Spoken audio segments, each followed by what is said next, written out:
sister-in-law played a mean joke that reminded me of a painful past experience. I got really upset and my family decided to stop talking to her. Now she's trying to make herself seem like the victim and turn everyone against me. Let me tell you about the situation. My husband, Aaron, and I have been together for 3 years, but we've known each other for 6. He has an older sister named Sophie, who's caused all the drama in our family recently. About 3 weeks ago, Sophie asked if I wanted to go on a vacation to Spain with her, my mother-in-law, and my husband's cousin Nadia. Nadia and I are close because we're first cousins, and we both went to the same high school. At first, I wasn't too keen on the idea of going on a trip with Sophie, but Nadia really wanted me to come, so I agreed. Sophie, who's pretty wealthy thanks to her neurosurgeon husband, was covering the cost of the flight tickets and hotel stay for our vacation. She's not bothered by the expenses because her husband's job brings in a lot of money. While she technically runs an event management company, it practically runs itself, and she doesn't really need to work. She just keeps up appearances to avoid being seen as a socialite who doesn't do anything. Despite having a degree in literature, she's never used it and feels like college was a waste of time, except for the part where she met her husband.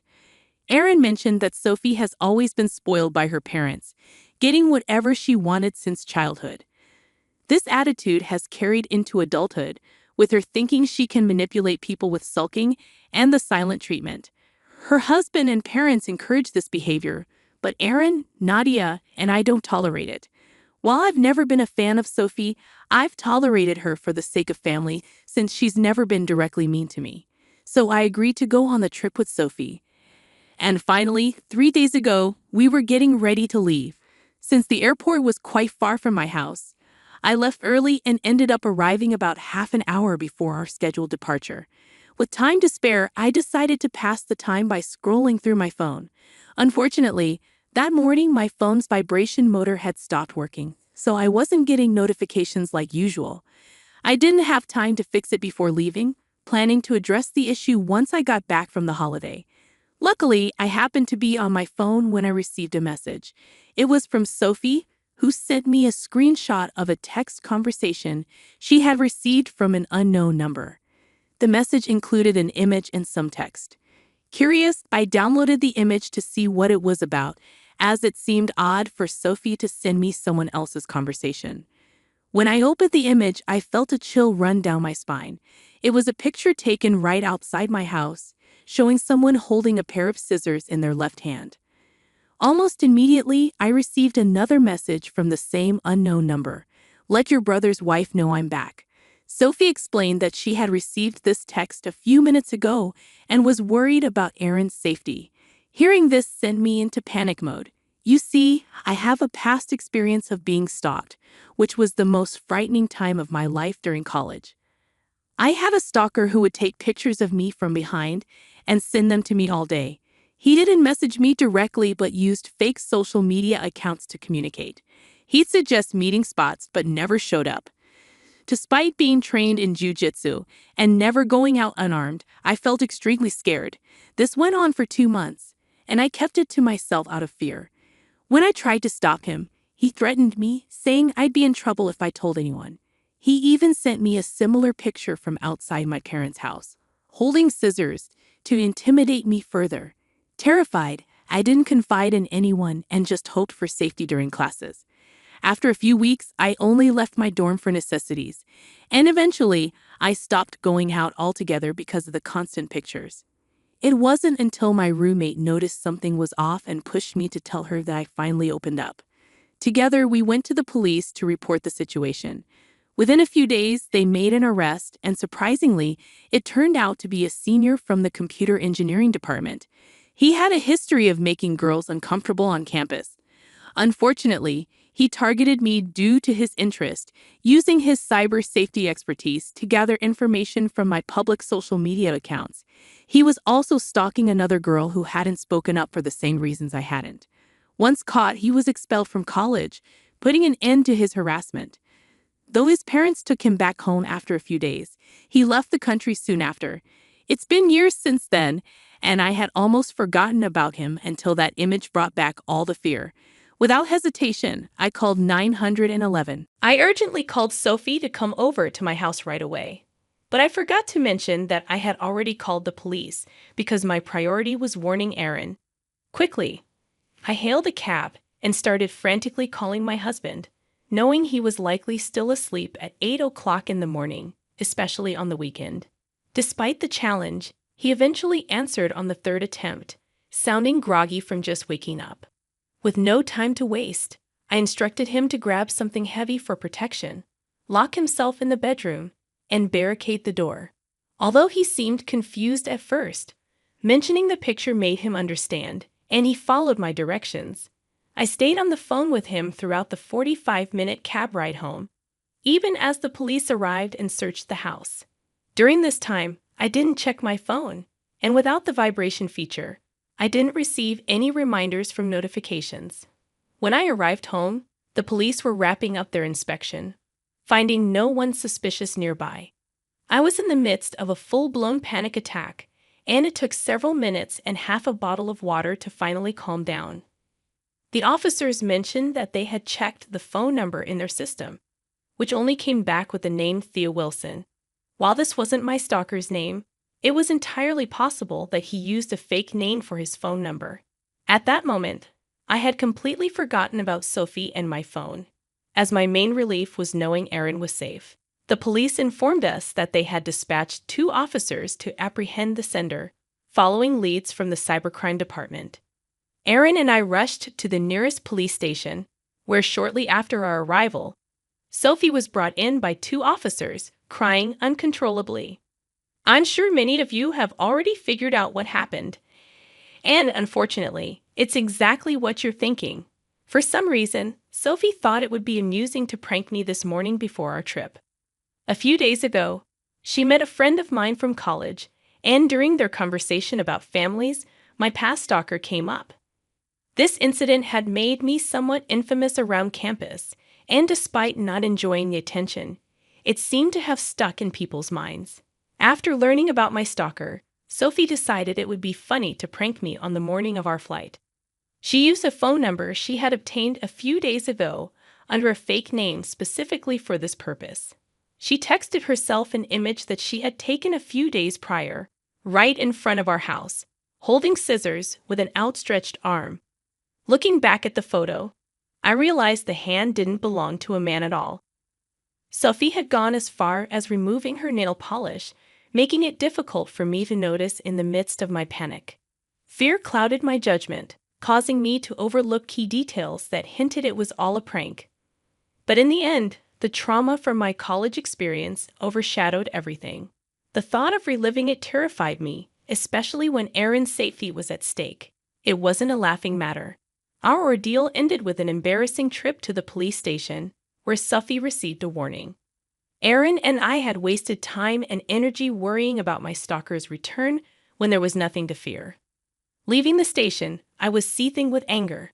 I unleashed my fury on Sophie for over 15 minutes, not caring as she broke down in tears. She had belittled something deeply traumatic and frightening for me, and her foolishness had embarrassed us all. She could cry all she wanted, but I refused to feel any sympathy. Aaron and I drove home that day, and during the ride, I filled Nadia in on the debacle. Even she decided to cancel the trip because, let's face it, nobody wants to spend time with someone as thoughtless as Sophie. The whole day was a struggle as I tried to calm my nerves after the chaotic morning and the lingering fear from the stalker scare. Even after learning it was just a prank, the terror lingered, bringing back memories of the darkest time in college. I kept mostly to myself that day, only speaking to Aaron and Nadia. I switched off my phone, needing a break from the chaos. It wasn't until 2 days later that I discovered my inbox flooded with messages from my mother-in-law and Sophie, accusing me of overreacting to the prank and influencing Nadia to cancel the vacation. I hadn't instructed Nadia to back out. I had only shared what Sophie had done. Her decision was her own. Yet Nadia and Aaron managed to rally the family against Sophie, including her own father. Despite their belief, I hadn't spread any word about the incident. It was Nadia and Aaron who informed others, leading to the family's decision to cut ties with Sophie. They claim I owe Sophie an apology for what they see as a harmless prank, but the consequences she faces are real and painful. She's facing consequences from her own family, and now she's painting herself as the victim. After reading their messages, I discussed it with Aaron, who assured me there's no need for sympathy towards her. Neither he nor Nadia regret informing the family about the incident. What she did was undeniably cruel, far from a harmless prank. It wouldn't have been harmless if it hadn't triggered my past trauma to the point of incapacitating me for an entire day. We're all aware of the toll it took on my mental well-being. I fully agree, it wasn't harmless at all, leaving me paralyzed with anxiety. She didn't even apologize, only cried, so expecting sympathy seems hypocritical. She deserves the consequences of her actions. Initially, I planned to ignore her messages after discussing it with Aaron, as I had no desire to waste my time reasoning with her. However, she persisted in texting me repeatedly, clearly attempting to guilt-trip me into apologizing and restoring her standing within the family. It became increasingly irritating, and in a moment of frustration, I responded. I expressed my contempt for her insensitive and cruel prank, highlighting that she alone was responsible for her current situation. I clarified that I played no role in the family members cutting ties with her, though I wished I had, as it would have provided some satisfaction in removing negativity from the family. I concluded the message by referencing her weight, an area of insecurity for her. While I typically refrain from body shaming due to my own experiences with bullying, I chose to target her vulnerability in this instance to make her feel remorse. Perhaps my response was harsh, but it provided a sense of catharsis after enduring her relentless messages. Despite previously tolerating her spoiled and insensitive behavior, this incident exceeded my threshold for tolerance. After sending the text, I put my phone aside and tried to distract myself by watching a movie. It wasn't until 3 hours later that I checked my messages and found a new one from Sophie. She mentioned considering me a good friend and expected forgiveness without having to beg for it. While her message seemed to imply an apology, I found it confusing. She then criticized my response, suggesting that if I were going to be rude, I should have ignored her entirely instead of intentionally hurting her. Reflecting on her words, I began to wonder if I had gone too far. Despite my dislike for Sophie, I acknowledged that she had a point. Perhaps I shouldn't have said some of the things I did.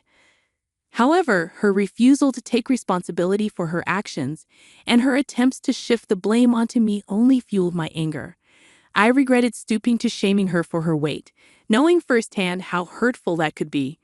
Nevertheless, I felt justified in calling her out for her behavior. Aaron believed I shouldn't apologize, asserting that Sophie deserved to be confronted. He didn't think I should sympathize with her at all. Nadia, on the other hand, felt I may have been too harsh. Feeling torn and unsure of how to proceed, I turned to the Reddit community for unbiased advice. I didn't want to resort to the same tactics as Sophie to seek revenge. While I value Aaron and Nadia's perspectives, I needed impartial judgment considering the circumstances. So I'm here seeking guidance after Scylla, in her attempt to prank me, inadvertently belittled my past trauma, prompting me to insult her insecurities about her weight. Update 1. I've taken in all the feedback from the comments on my original post, and while I appreciate everyone's viewpoints, I couldn't shake off the guilt I felt about my comment regarding Sophie's weight. So I decided to apologize to her for that specific remark. I stand by everything else I said, but attacking someone for their appearance didn't sit right with me, especially knowing firsthand the pain of being bullied for things beyond my control. I sent the apology just 5 minutes ago, although she hasn't opened it yet. Regardless, I'll be okay, even if she doesn't accept it, because I know I did what I could to make amends. As for my mother-in-law, I'm not on speaking terms with her. It baffles me why she rushed to Sophie's defense when she knows her actions were wrong. Her texts were all about understanding my frustration, but then she expected me to apologize to Sophie, which doesn't add up. It feels like she's trying to guilt-trip me into feeling sorry for Sophie, but I'm certain she wouldn't have the same reaction if the roles were reversed. Aaron wasn't thrilled about my decision to apologize, but he believes in my good intentions. Nadia, on the other hand, is supportive and proud of me. So overall, I'm at peace with my decision. Update 2. Sophie has just responded to my apology. It took several hours for her to reply, but about half an hour ago, she finally did. She said it was fine, but she didn't expect anything better from me anyway. Sophie admitted to feeling a bit shocked, but understands that we were never friends and won't be in the future. On a positive note, she did express regret for attempting to prank me and for using such a traumatic experience against me. She claimed that if she had known the consequences would be so severe, she wouldn't have gone through with the prank. Personally, I believe pranks like that are disrespectful and should never be carried out, regardless of the circumstances. However, I appreciate the apology, even if it came across as passive-aggressive. Something is better than nothing, right? Now I can let go of the guilt I felt about my own harsh words and move forward. This incident marks the end of Sophie's presence in our lives, and that's the silver lining in this whole ordeal. Update 3. Hi everyone! It's been about a month since my last update, and I have some exciting news to share. Last week, Nadia discovered that she's pregnant. To celebrate, we organized a big pregnancy announcement party and invited all our loved ones. Well, almost everyone. Sophie was noticeably absent because she's been out of touch ever since being cut off from the family. She temporarily deactivated her social media accounts and went off the grid. However, Aaron reached out to his dad, who assured us that Sophie was okay. She just needed a break from social interactions. During the party, though, Sophie sent Nadia a text extending her best wishes for a happy and healthy pregnancy. However, the message had a hint of Sophie's trademark passive-aggressiveness. She expressed a desire to be present at such a joyous occasion, but conveniently ignored the fact that she wasn't invited. Instead, she subtly implied that we were the negative influences in her life and that she was prioritizing her own well-being. We found her message amusing and decided not to share it with anyone else at the party.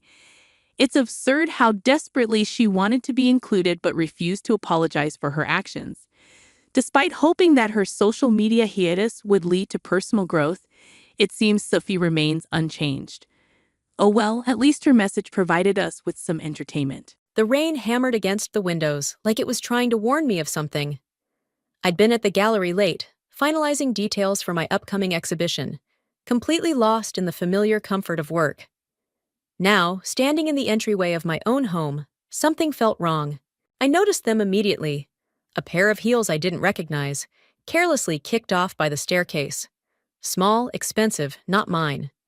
My stomach twisted as I set my portfolio down, trying to rationalize what I was seeing. A friend visiting Stephen? At 11 p.m. on a Tuesday? "Stephen?" I called out, my voice sounding foreign to my own ears. Silence answered me, but not complete silence. There was a muffled sound coming from upstairs. Our bedroom. I should have turned around, should have walked back out into the rain, called someone, gone anywhere else. Instead, I moved toward the stairs, each step heavier than the last. The rational part of my brain was already piecing it together, but some deeper part of me needed to see it, needed the wound to be real before I could believe it. 3 months ago, Stephen had surprised me with a weekend getaway for our 5th anniversary. "To the woman who makes every day an adventure," he'd said, sliding a delicate bracelet onto my wrist. I twisted it now as I climbed the stairs, the metal suddenly cold against my skin. Our bedroom door wasn't fully closed. A sliver of light spilled into the hallway, along with sounds I wouldn't mistake. I pushed the door open. Time fractured. I registered details in disjointed flashes, tangled sheets, discarded clothes, my husband's back, and beneath him, Hannah, my best friend since college, the person who'd helped me pick out my wedding dress. They didn't notice me immediately. I stood there, rain still dripping from my coat onto the hardwood floor. When they finally saw me, the moment stretched like pulled taffy. Hannah's eyes widened first, her hand flying to cover her mouth. Stephen scrambled backward, grabbing at sheets. "Allison!" His voice cracked. "This isn't— Don't!" The word came out surprisingly steady. "Don't insult me by saying it isn't what it looks like." Hannah was crying now, tears streaming down her flushed face. "Allie, please!" "How long?" I asked, my voice hollow. Stephen looked at Hannah, a glance that told me everything. This wasn't the first time. This was established. Routine. 6 months, he finally said. 6 months. Half a year of lies. Of working late and meeting clients. Of Hannah coming over for wine nights, asking about my marriage, listening to my hopes and insecurities while sleeping with my husband. "Allie, we never meant to hurt you," Hannah said, clutching the sheet to her chest. "It just happened." I laughed, the sound sharp and unfamiliar. "Things don't just happen for half a year, Hannah." Stephen stood, wrapping the sheet around his waist. "We need to talk about this. Calmly." "Calmly?" I repeated. "You want me to be calm right now?" My eyes caught something on the nightstand. My nightstand. A bottle of the massage oil Stephen had given me for my birthday 2 months ago. They'd been using my things, in my bed. The bed I'd picked out, arguing with Stephen for weeks about memory foam versus springs. A strange clarity washed over me. I wasn't crying. I wasn't screaming. I was just observing, like I was outside my body, watching someone else's life implode. "I'll go," Hannah whispered, clutching her clothes to her chest. "No," I said. "The bed is yours now, both of you." I turned and walked out, ignoring their calls. In the hallway, I paused at the small decorative table where we kept our spare keys and mail. Behind the ceramic bowl was the tiny camera I'd installed last week when I first noticed Hannah's perfume on our sheets. I'd told myself I was being paranoid. Told myself the late nights and changed passwords and sudden gym memberships had innocent explanations. I slipped the memory card from the camera into my pocket. 3 hours of footage that would confirm what I already knew. This wasn't a mistake or a one-time thing. This was calculated. This was betrayal with eyes wide open. Outside, the rain had stopped, but I was already soaked through. I sat in my car, hands gripping the steering wheel, not yet turning the key. Through the windshield, I could see our bedroom lights still on, their shadows moving behind the curtains. 5 years of marriage, 15 years of friendship, all of it meaningless. My phone lit up with Stephen's face. I declined the call and opened my messages instead. Maria, my gallery curator, had texted, "The space is yours whenever you need it, no questions asked." I started the car. I didn't know where I was going, but I knew what I was leaving behind. And I knew, with sudden, terrifying certainty, that I wouldn't be the only one destroyed by this night. I spent the night at Maria's loft above the gallery, curled on her leather couch, staring at the exposed brick wall until dawn broke. She didn't ask questions, just handed me a glass of bourbon and a blanket. That's why I'd gone to her, instead of anyone else. Maria understood the value of silence. Morning light streamed through the industrial windows as I sat cross-legged on the floor, my laptop open to the video I couldn't stop watching. The third replay wasn't any easier than the first. "You should delete that," Maria said, setting a mug of coffee beside me. "Watching it is just self-torture." "It's evidence," I replied, not looking up. On screen, Hannah laughed at something Stephen said, her hand trailing down his chest with practiced familiarity. They moved together with the ease of lovers who knew each other's bodies well. 6 months, maybe longer. "Evidence for what?" Maria asked, her voice gentle but firm. "Divorce doesn't require proof of infidelity anymore, Allison." I closed the laptop. "It's not about the divorce." Maria studied me, her dark eyes narrowing slightly. At 45, she'd navigated her share of personal disasters, which made her neither easily shocked nor easily fooled. "Be careful," she finally said. "Revenge feels good in theory." "This isn't about revenge." The lie tasted metallic. "I just need to understand what happened." My phone buzzed for the 20th time since morning. Stephen again. I silenced it without looking at the message. "Your exhibition opens in 3 weeks," Maria reminded me. "If you need to postpone—" "No!" The word came out sharper than I intended. "The show goes on. I need the work now more than ever." My exhibition, Fractured Intimacies, had been in development for over a year. The irony wasn't lost on me that I'd been creating art about the hidden cracks in personal relationships while my own was splintering without my knowledge. I showered and borrowed clothes from Maria, grateful they fit despite our different builds. By noon, I felt human enough to check my messages. 14 texts from Stephen, all variations of, "We need to talk," and "Please come home." 5 from Hannah, each more desperate than the last. The final one made my stomach turn. "It wasn't supposed to happen like this. We were going to tell you together. Please let me explain." They were going to tell me? As if that somehow made their betrayal more palatable? I deleted all their messages and blocked both numbers. My studio was a 15-minute walk from the gallery. I needed the physical space, somewhere that had never been contaminated by either of them. The familiar smell of paint and turpentine hit me as I unlocked the door, and for the first time since last night, I took a full breath. I stood before my half-finished canvas, a large-scale piece depicting intertwined figures, partially obscured by layers of translucent color. I'd been stuck on it for weeks. Now I knew why. My subconscious had been processing what my conscious mind refused to see. I grabbed a wide brush, dipped it in crimson, and slashed it across the canvas. That's one way to handle creative block. I whirled around. Tyrese stood in the doorway, a coffee carrier in one hand.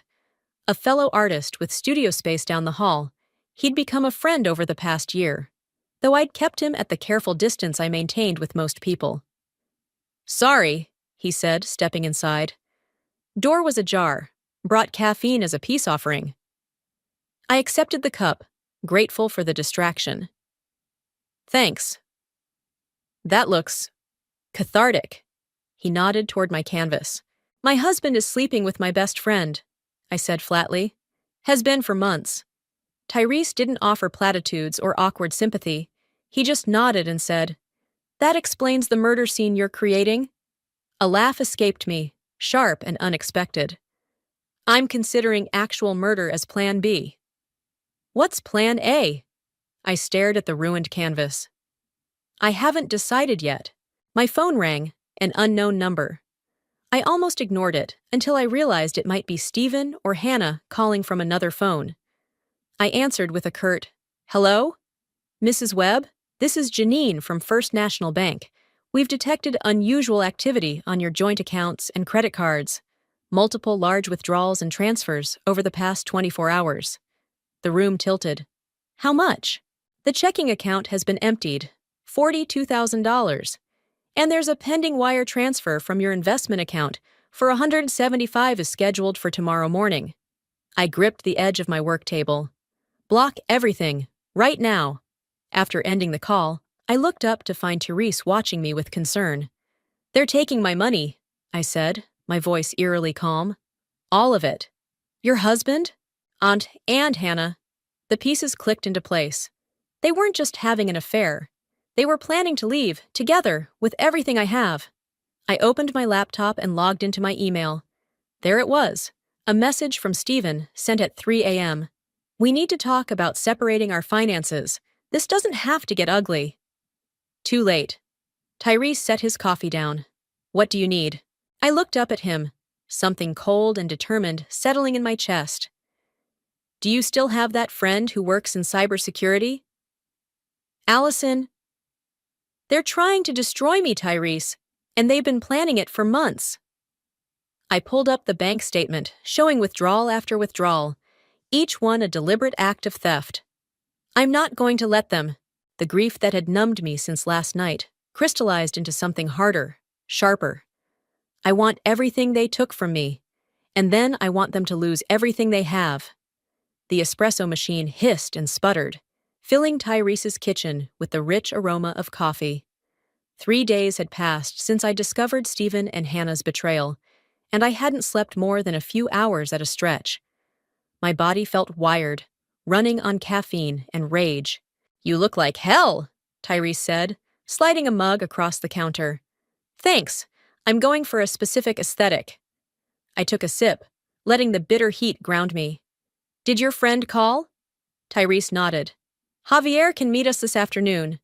"But Allison, are you sure about this? Once we cross certain lines." They crossed the line first. I pulled out my phone and showed him the latest email from the bank. They managed to transfer $30,000 before I froze everything. My lawyer says it could take months to recover. And your lawyer also said to document everything and let the courts handle it. I know. I set my mug down harder than necessary. But the courts won't get back the years I wasted. They won't erase the humiliation. Tyrese studied me, concern etched across his features. We'd grown closer over the past few days, my temporary residence on his couch, creating an unexpected intimacy. He'd seen me at my lowest, sobbing in the shower at 3 a.m., throwing a wine glass against the wall, when another of Hannah's messages came through. I'm not talking about breaking laws, I clarified. I just want information. Knowledge is power, right? Right, he said, not sounding convinced. And after we get this information? I didn't answer. I wasn't ready to say out loud what I was planning. Javier's office was in a converted warehouse downtown, the kind of place that screamed tech startup with its exposed ductwork and standing desks. He greeted Tyrese with a fist bump before turning to me with a sympathetic smile. Tyrese filled me in on the basics, he said, gesturing for us to sit. Cheating husband, backstabbing friend, financial fuckery, the unholy trinity. That about covers it, I said. What exactly are you hoping to accomplish here? Javier asked, fingers already dancing across his keyboard. I need to know what they're planning. They've been coordinating for months. There must be emails, messages, something that shows the full extent. Javier nodded. Accessing private communications is legally questionable, but he held up a hand when I started to protest. There are ways to recover data from accounts you legitimately have access to. Joint cloud storage, shared devices, that sort of thing. I thought about the iPad Stephen and I both used, the cloud storage where we kept family photos and documents. We have several shared accounts. Start there, Javier suggested. You'd be surprised what people forget to delete. For the next hour, we combed through digital breadcrumbs. Most revealed nothing beyond the mundane details of daily life. Then I found it, a folder buried in our cloud storage titled Property Documents. This is new, I said, clicking it open.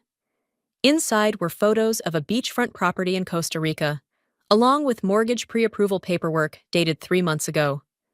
Both Stephen and Hannah's names were on the documents. They were buying a house together, I whispered, in another country. Javier whistled low. That's not just an affair, that's an exit strategy. My hands shook as I scrolled through more files, visa applications, information on Costa Rica's residency requirements, a spreadsheet detailing the liquidation of assets. My assets. There's more, Javier said, pointing to a subfolder labeled A-Day. Inside was a detailed timeline spanning 6 months. The final entry read, A-Day, May 15th. Exhibition opening. Confrontation. Financial transfers complete. May 15th. My exhibition opening. They had planned to blindside me on the most important night of my career, when I'd be surrounded by critics, collectors, and peers. They were going to humiliate me publicly, I said, my voice hollow. Then disappear with my money while I was dealing with the fallout. Tyrese put his hand on my shoulder. At least now you know. Knowledge is power, Javier echoed my earlier words. Question is, what are you going to do with it? Back at Tyrese's apartment, I sat cross-legged on the couch, staring at the copies we'd made of everything we found. You're quiet, Tyrese observed, handing me a glass of wine. I'm thinking. I took a sip. About what Maria said regarding my exhibition. That you should postpone? That the show goes on. I set the glass down. But with modifications. Tyrese raised an eyebrow. What kind of modifications? Art is about truth, right? About revealing what's hidden? I pulled out my sketchbook. My exhibition is called Fractured Intimacies. It's already about the secrets people keep from those closest to them. Understanding dawned on Tyrese's face. You're going to use your show. They wanted to destroy me on opening night. I began sketching rapidly, ideas flowing faster than I could capture them. Instead, I'll be ready for them. That's still 6 weeks away, Tyrese pointed out. What about until then? My phone buzzed with a text from an unknown number. Stephen again, using a friend's phone. Please come home. We need to talk. I can explain everything. I showed Tyrese the message. Until then, I play along. I let them think I'm devastated but manageable. Just another heartbroken wife they can manipulate. Are you sure you can do that? Face them and pretend? The question hit a nerve.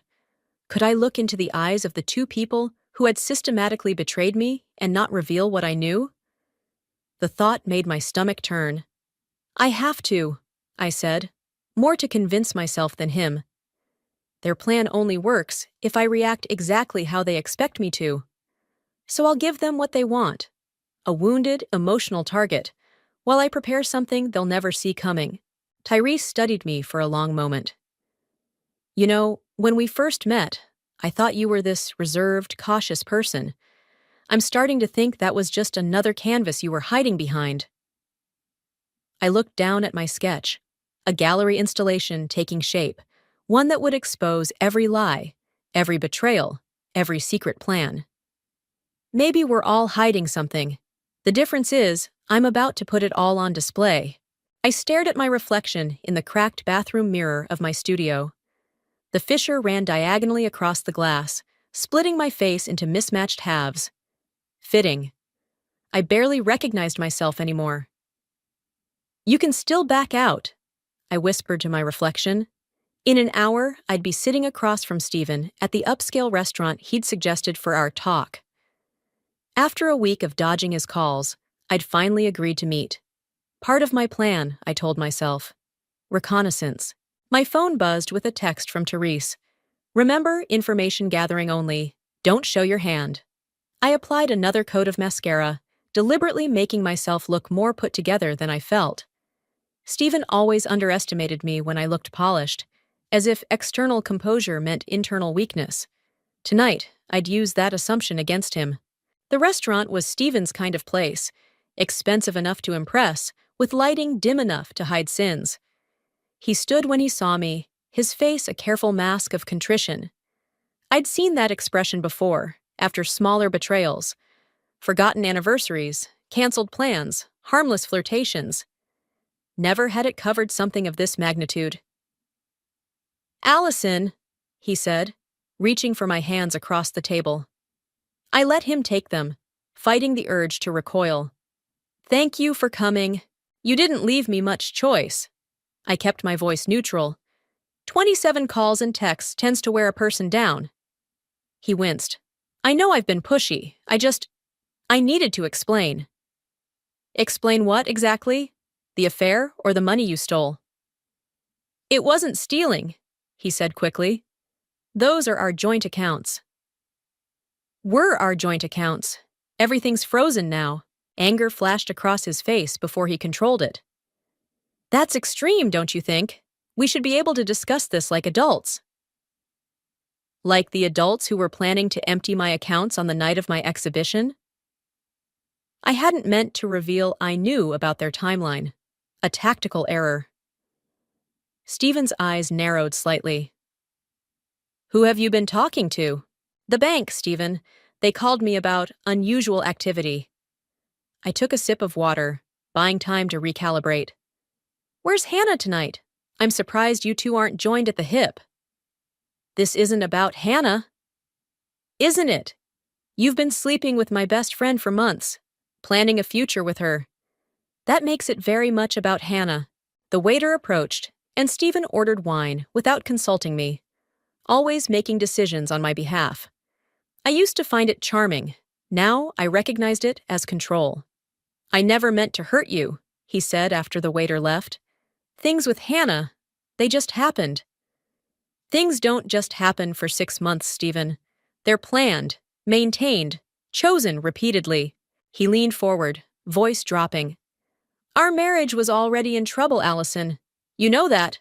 All those late nights at your studio, the emotional distance. You checked out long before Hannah entered the picture. The familiar tactic, shifting blame, rewriting history. I'd expected it, but it still stung. So your solution was to sleep with my best friend rather than talk to me? I kept my voice steady. To plan a secret escape to Costa Rica with my money? His eyes widened fractionally. Confirmation. I don't know what you think you know, he said carefully, but I'm trying to be fair here. Half the assets are mine. Half of what we built together is yours, I corrected. Not half of my inheritance or the proceeds from my art sales before we were married, which is what you were transferring. The wine arrived. Stephen took a long sip, recalculating. I made a mistake, he finally said. A terrible mistake. But I still care about you, Allison. I want to make this as painless as possible. By taking everything I have, by humiliating me on the most important night of my career. That's not... He stopped, realizing he'd walked into a trap. What do you want, Allison? A divorce, a fair division of assets, and for you and Hannah to disappear from my life. He studied me, suspicious of my apparent reasonableness. Just like that? Just like that? I forced a sad smile. What's the alternative? Fighting to save a marriage that was built on lies? Relief washed over his face. He thought I was surrendering, taking the path of least resistance. I'll have my lawyer draw up an agreement. Something fair. I'm sure your definition of fair and mine will differ significantly. As we finished our meals in tense silence, a woman approached our table. Layla, a fellow artist I knew peripherally from gallery events. Allison, I thought that was you. She glanced between us, sensing the tension. Sorry to interrupt your dinner. It's fine, I said, grateful for the distraction. Stephen, this is Layla. She's exhibiting at the Westmore Gallery next month. Stephen's smile didn't reach his eyes. Lovely to meet you. Actually, we've met before, Layla said. At the benefit for the Children's Hospital last year. You were quite memorable. Something in her tone made me look closer. The way she was looking at Stephen, a mixture of disdain and knowing, suggested there was history there. I should let you finish your dinner, she said, touching my shoulder. Call me sometime, Allison. I've been meaning to talk to you about a potential collaboration. After she left, Stephen drained his wine glass. Ready to go? Outside, the night air was cool against my flushed skin. Stephen tried to hail a cab for me, but I stepped back. I drove, I lied. I needed to be alone, to process. Allison, he called as I walked away. We're going to be okay, right? This can be civilized? I turned back, studying the man I'd once built my life around. Absolutely. I'm all about civility these days. Walking to the actual cab I'd booked around the corner, I texted Tyrese. Meeting done. He bought it. But there's something else. A woman named Layla. She knows something about Stephen that he doesn't want revealed. His response came quickly. Another piece of the puzzle. Time to find out what it is. I leaned back against the seat, the city lights blurring through the window. The plan was taking shape, but so was the realization that I was becoming someone I didn't recognize. Someone calculating, someone willing to deceive. The question wasn't whether I could go through with it anymore, but whether I'd recognize myself when it was over. The gallery hummed with activity as staff prepared for the upcoming exhibitions. I stood in the center of my designated space, surrounded by blank walls that would soon showcase my work, or rather, the revised version of my work. Maria circled the room, making notes on her tablet. The truth is rarely pure and never simple, I murmured, recalling Oscar Wilde's words as I envisioned what would hang here in 3 weeks. What was that? Maria asked, looking up. Just thinking about truth and art and how they intersect. She approached, her expression concerned. You've been cryptic about these modifications to your exhibition. Care to elaborate? I hesitated. Maria was more than my curator. She was my mentor, one of the few people I trusted implicitly. But involving her in my plan meant risking her professional reputation alongside mine. I'm incorporating new elements, I said carefully. More autobiographical than originally intended. Maria's eyes narrowed. This is about Stephen and Hannah. It's about betrayal, deception, The lies we tell those closest to us. I gestured to the empty walls. Isn't that what fractured intimacies was always about? There's a difference between exploring universal themes and public revenge, Allison. Who said anything about revenge? Maria sighed. You didn't have to. It's written all over you, in the way you move, speak, even the clothes you're wearing. I glanced down at my outfit. Black jeans, fitted blazer, boots with a purposeful heel. Armor, not fabric. I'm not judging, she continued. God knows they deserve whatever's coming. But I care about you, and I've seen what vengeance does to people. It changes them. Maybe I need to change, I countered. Maybe the woman who let herself be deceived for months needs an upgrade. Or maybe she needs to heal. Before I could respond, my phone buzzed. Layla, agreeing to meet for coffee. I'd reached out after our encounter at the restaurant, curious about her history with Stephen. I have to go, I told Maria. Meeting someone who might have information. Maria caught my arm as I turned to leave. Just remember, whatever you put on these walls becomes part of your artistic legacy. Make sure it's something you can live with long after Stephen and Hannah are footnotes in your life.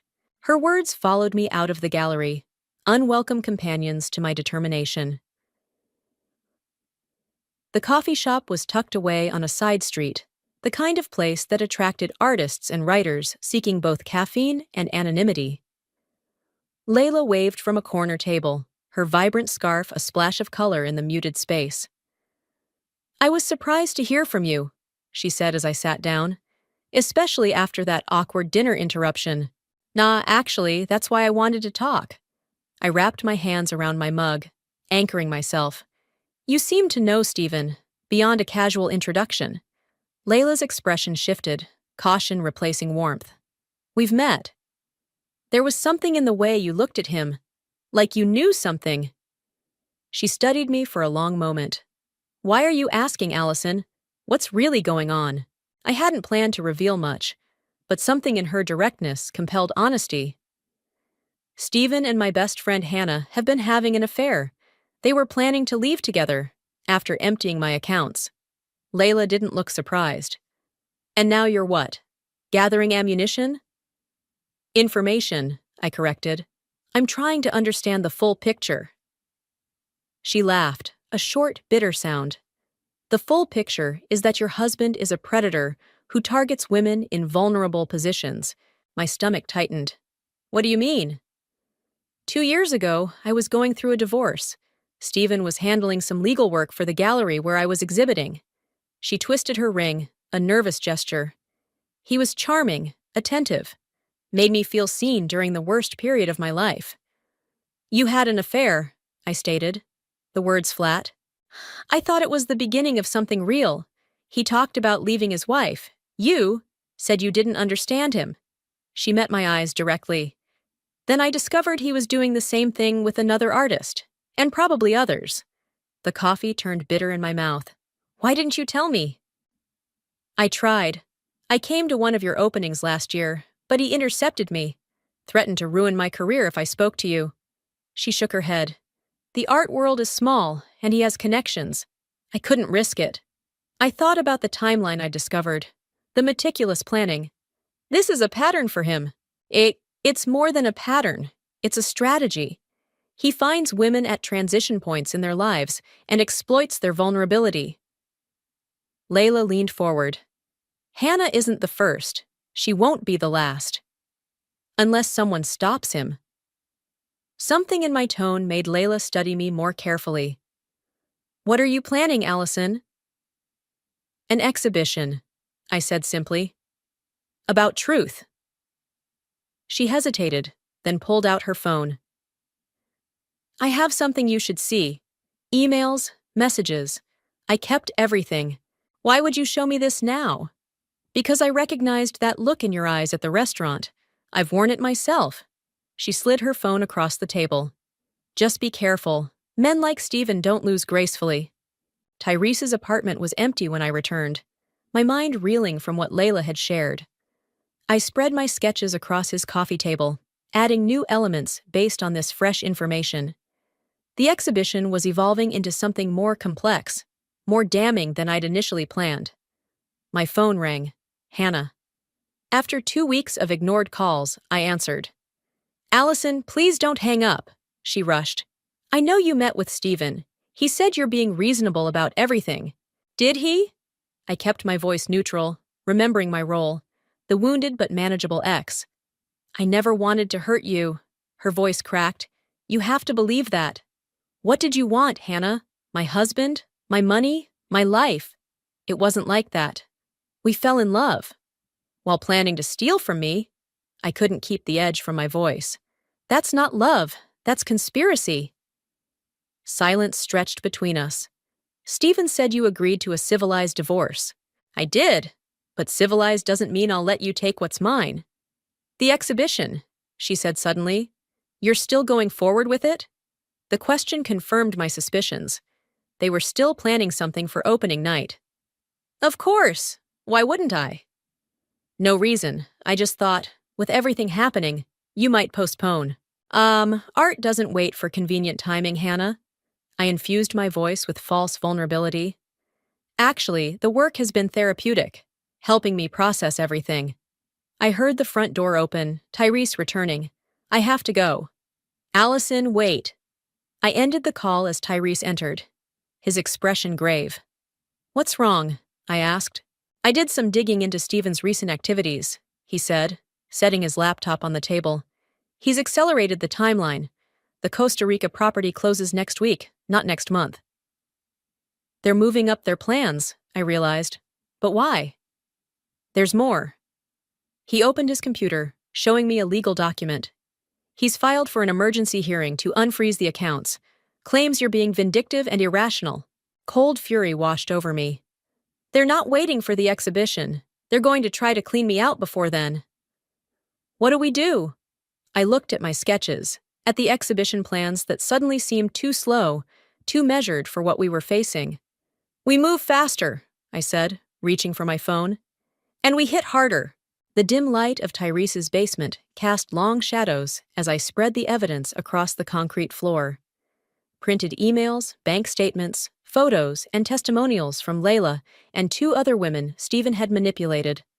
All pieces of the puzzle I was assembling. In the corner, a projector displayed images on a makeshift screen, cycling through the visual components of what would become my exhibition. This is getting intense, Tyrese said, handing me a coffee. Are you sure about all this? I gestured to the court documents we'd received that morning. The hearing is in 3 days. If the judge rules in Steven's favor, he'll drain every account before I can blink. Your lawyer thinks... My lawyer thinks there's a 50-50 chance the judge sides with him. I rubbed my temples, fighting a headache.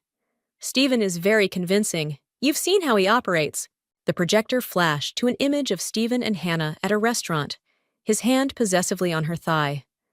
One of many surveillance photos Javier had helped us obtain. Legally, he insisted, since they were taken in public places. Even if we stop him legally, they're still planning something for the exhibition. I pointed to the printout of text messages between them, discussing the opening night. They want to humiliate me professionally, make sure I'm too devastated to fight back while they disappear. Tyrese crouched beside me, studying the timeline I'd created. So we beat them to the punch. Use the exhibition to expose them first. Ain't exactly. I tapped a sketch of the gallery layout. But we need to accelerate everything. The original plan was too slow. What about Maria? Is she on board? I hesitated. She's concerned about the gallery's reputation, about turning an art exhibition into a public execution. She has a point, Tyrese said carefully. This goes beyond getting justice, Allison. This is about destroying them completely. They were going to destroy me, I countered, my voice rising. Take my money, my career, my dignity, everything. And now you're becoming just like them. The words hit like a physical blow. I stood, needing distance. I'm nothing like them. Aren't you? Surveillance, secret planning, calculated public humiliation? He gestured to the evidence surrounding us. The methods are different, but the intent feels familiar. So, I should just let them win? Roll over and play the victim? There's a middle ground between victim and vigilante. I turned away, staring at the projected images. Was he right? Had my pursuit of justice morphed into something darker? The woman I saw in the mirror lately was harder, colder, someone who calculated rather than felt. My phone rang, breaking the tension. Maria. Allison, where are you? Her voice was tight with urgency. At Tyrese's. Why? Stephen is here at the gallery, with a woman, not Hannah, someone from the Arts Commission. My stomach dropped. The Arts Commission controlled major funding for the gallery. What do they want? He's suggesting your exhibition might be problematic, hinting that the commission should reconsider the gallery's grant if we proceed. Maria lowered her voice. He knows, Allison. Someone tipped him off about your plans. The room seemed to tilt. I'll be right there. I ended the call, turning to Tyrese. Stephen's threatening the gallery's funding. He's trying to get my exhibition canceled. How would he know what you're planning? The question hung in the air, heavy with implication. Who could have told him?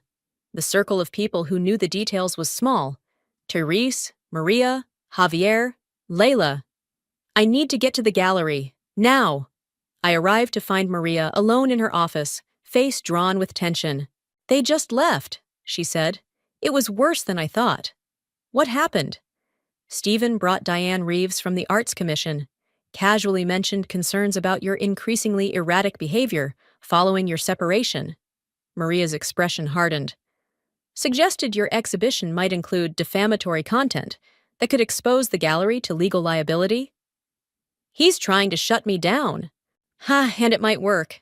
Diane was receptive to his concerns. The gallery can't afford to lose commission funding, Allison. I paced the small office. So we modify the exhibition, make it less explicit. Or we postpone, Maria suggested. Give yourself time to fight the legal battle first. There isn't time. The hearing is in 3 days. If he unfreezes those accounts, then focus on that. Hire the best lawyer, gather your financial evidence. Maria grabbed my shoulders, forcing me to look at her. This vendetta is consuming you. I barely recognize you anymore. The same observation Tyrese had made. Was I really changing that fundamentally? I can't let them win, I whispered. Winning what? At what cost? Maria released me, sighing. The board is meeting tomorrow to discuss the situation.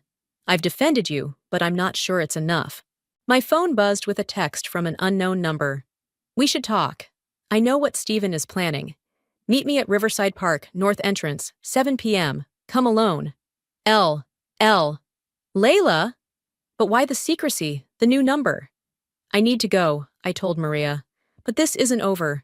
Stephen doesn't get to dictate my art or my future. The park was quiet at dusk, most visitors heading home for dinner. I scanned the north entrance, looking for Layla's distinctive scarf or silhouette. Instead, I saw a man sitting on a bench, his back to me. As I approached, he turned. Not Layla. Stephen. Hello, Allison. His smile was cold, triumphant. I thought it was time we had a real conversation. My body tensed, fight or flight instincts firing. Where's Layla? Layla, I have no idea. He patted the bench beside him. But I do know you've been quite busy. Gathering evidence, planning your little exhibition of horrors. How did you? You're not the only one with resources. He leaned forward. Did you really think I wouldn't find out? That I'd let you destroy everything I've built? Everything you've stolen, you mean? His expression hardened. Here's what's going to happen. You're going to drop this crusade, cancel the exhibition, agree to my terms for the divorce. He held up his phone, showing me an email draft. Or I send this to every gallery owner and arts patron in the city. The email contained private details about my past, therapy sessions, medication for anxiety during college, a breakdown after my father's death, all framed to make me appear unstable and unreliable. How did you get this information? My voice shook despite my efforts to control it. Hannah had access to your personal email for years. You trusted her with everything, remember? His smile was almost pitying. So what's it going to be, Allison? Your revenge fantasy or your career? I stared at him. This man I'd once loved. now unrecognizable in his cruelty. In that moment, something inside me crystallized, not into the hardness I'd been cultivating, but into absolute clarity. You know what, Stephen? Send it. I stood, surprising both of us. Send all of it, because I'm done being afraid of you. His confidence faltered. You're bluffing. No, I'm choosing. And I choose truth. All of it, mine included. I started walking away, then turned back. See you at the hearing, and at the exhibition. It's going to be quite a show. The gallery lights felt too bright, too revealing as I stood in the center of my exhibition space. In 3 hours, these rooms would fill with critics, collectors, and curious art lovers. And Stephen and Hannah, who still believed they held all the cards. Final check, Maria said, tablet in hand. Are you absolutely certain about this? I surveyed the transformed space. What had begun as fractured intimacies was now the architecture of betrayal, a multimedia installation chronicling not just my personal story, but a pattern of predatory behavior spanning years. I'm certain, I said, though my heart hammered against my ribs. The hearing had gone in my favor, barely. Stephen's lawyer had painted me as emotionally unstable, but the financial evidence was irrefutable.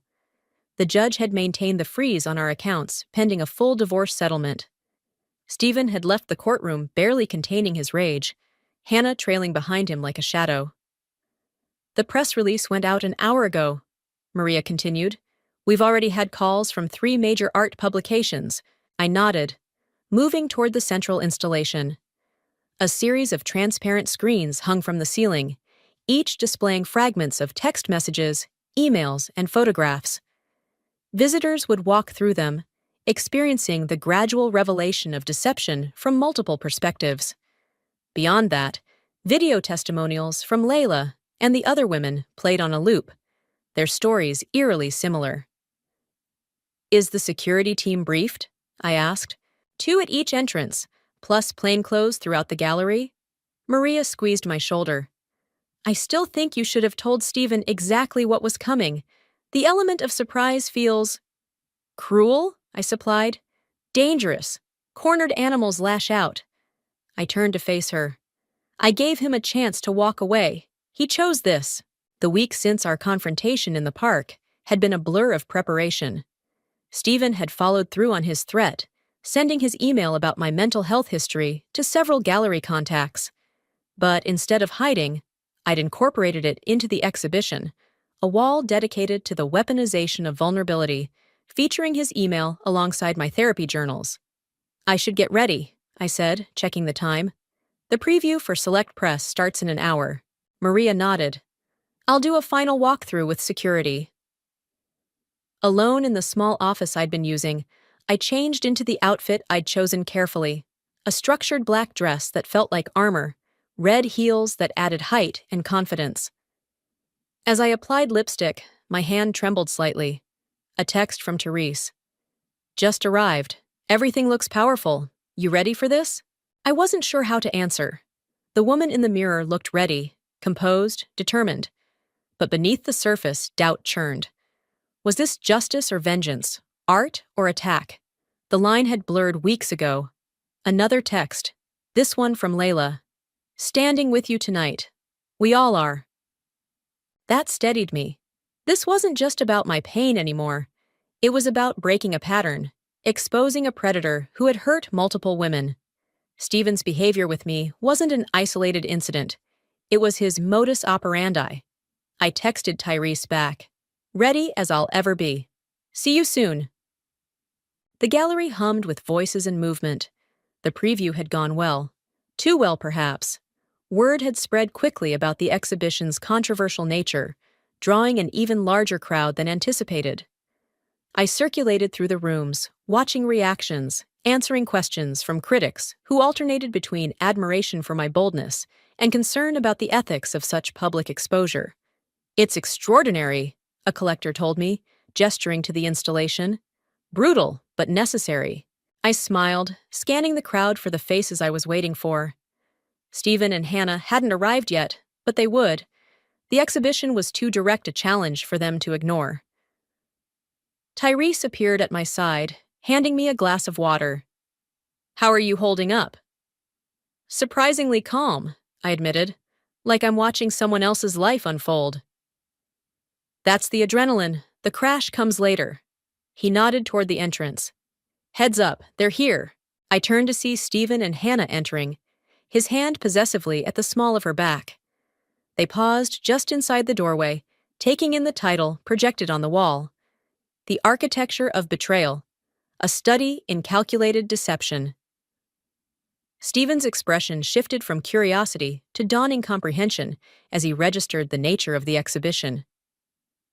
Hannah paled, her eyes darting around the crowded space.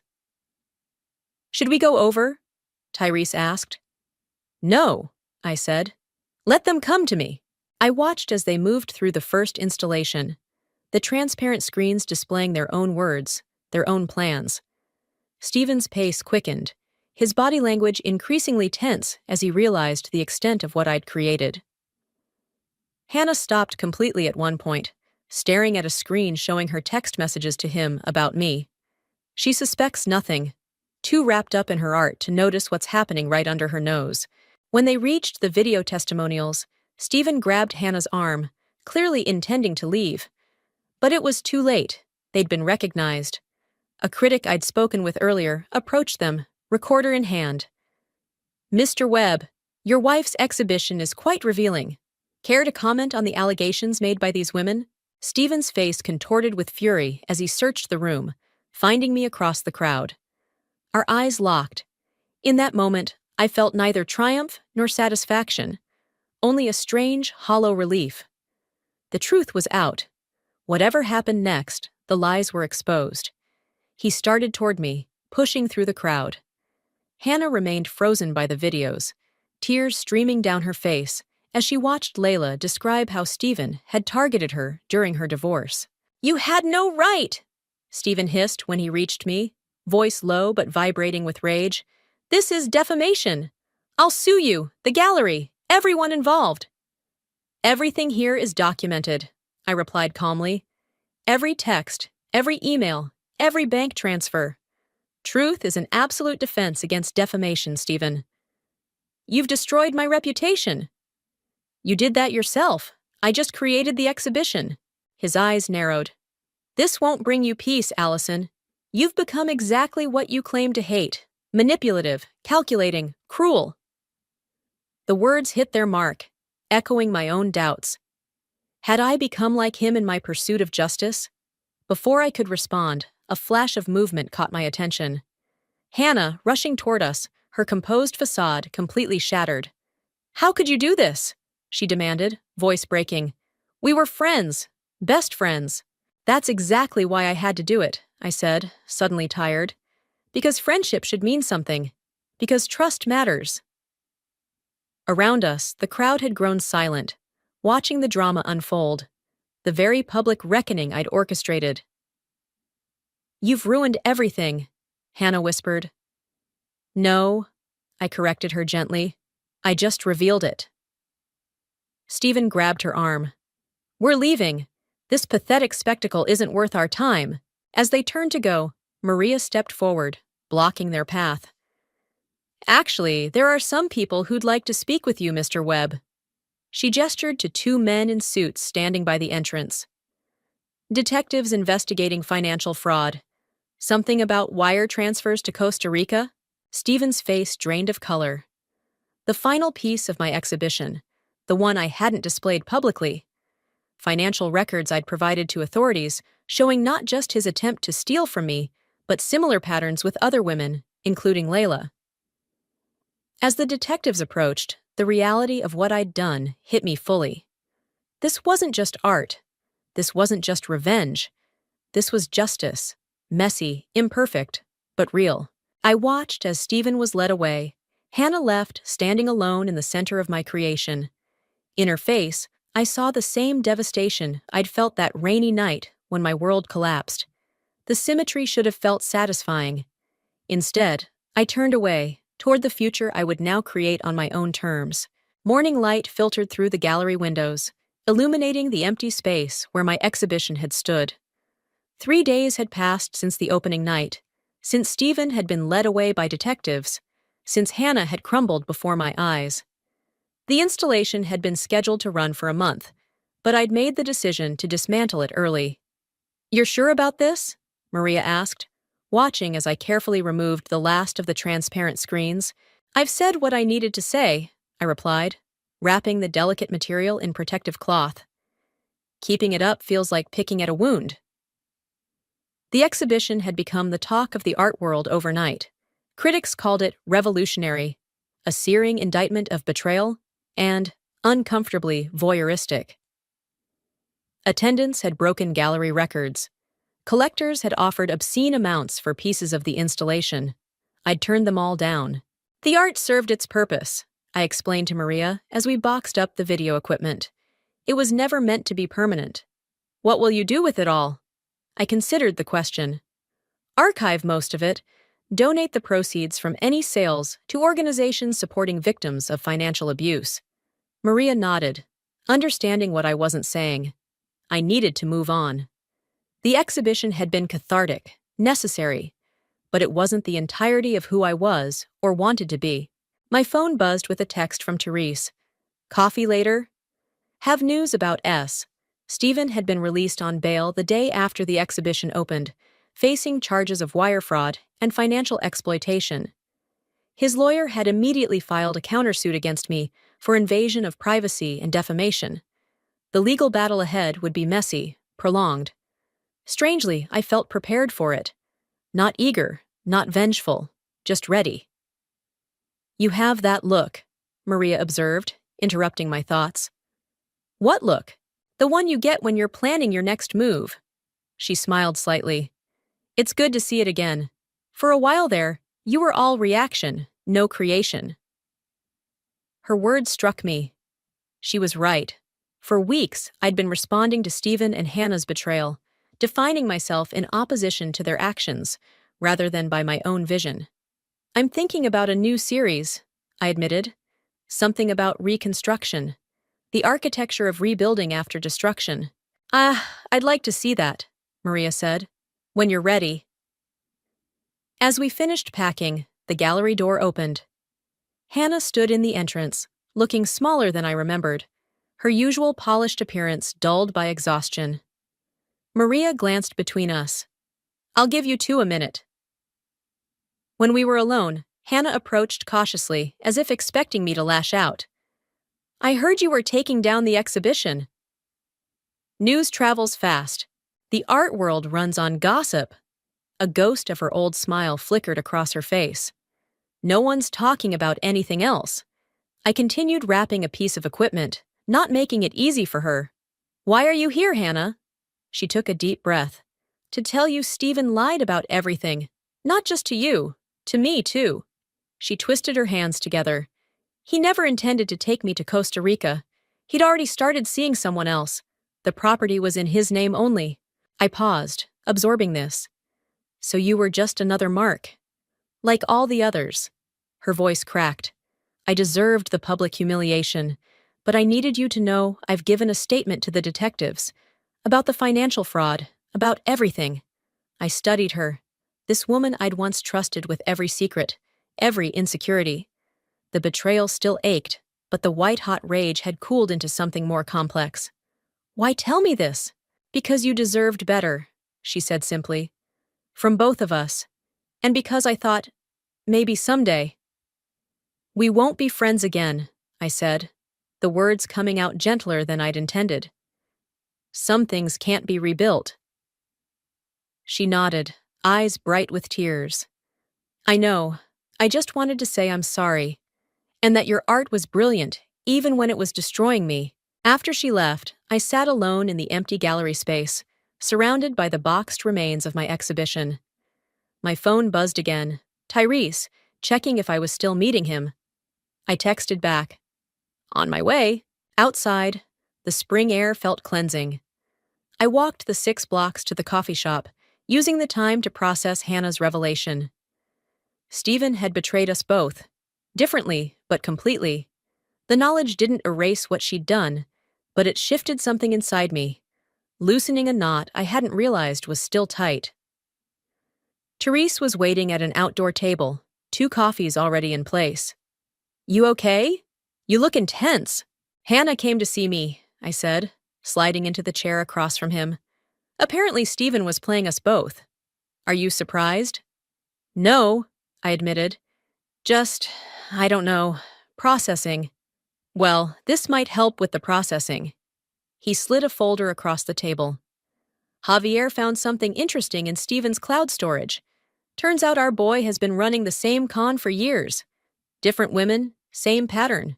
I opened the folder to find financial records, emails, photos, evidence of at least 3 other relationships before Hannah, all following the same trajectory.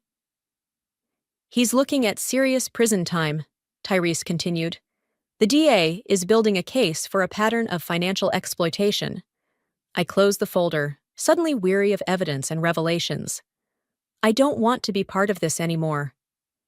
"Part of what?" "The Stephen and Hannah show. The betrayed wife narrative." I pushed the folder back toward him. "I'm ready for a different story."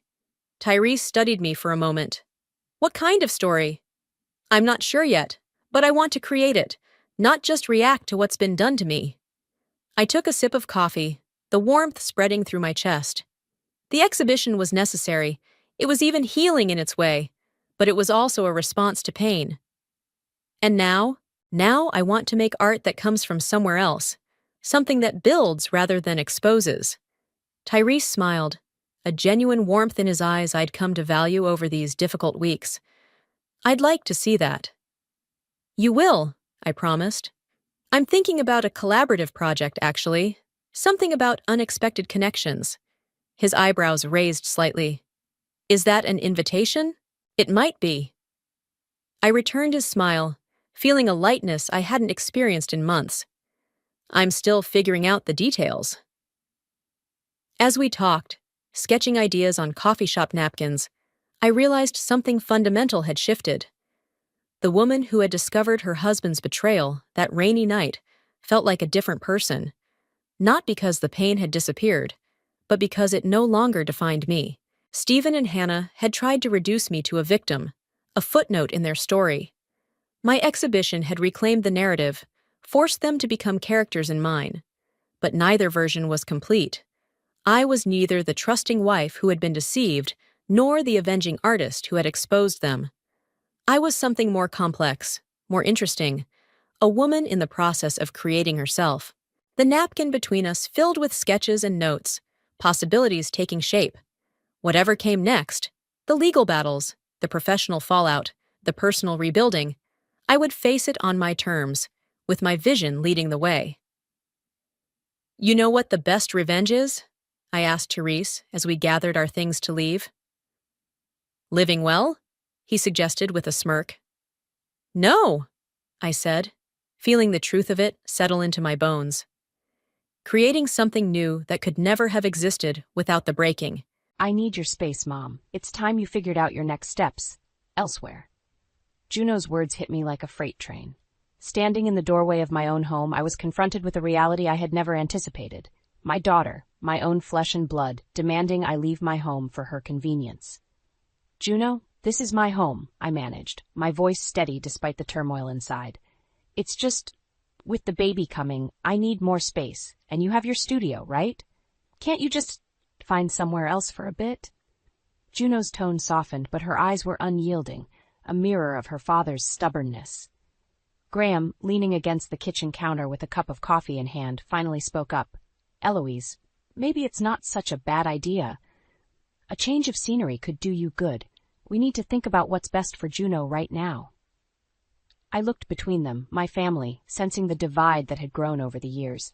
It wasn't just about space. It was a culmination of years of bending backwards for them, of making sacrifices.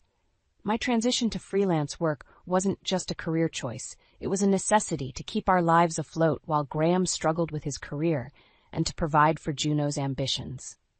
Best for Juno? My voice cracked, the weight of my sacrifices pressing down on me. And what about what's best for me? Does that not matter anymore? Eloise, we're just asking for a little compromise. For family, Graham added, his voice attempting warmth but edged with an expectation of compliance. A little compromise? I laughed, a hollow sound. That seems to be all I've ever done. Compromise my time, my career, my dreams, and now my home?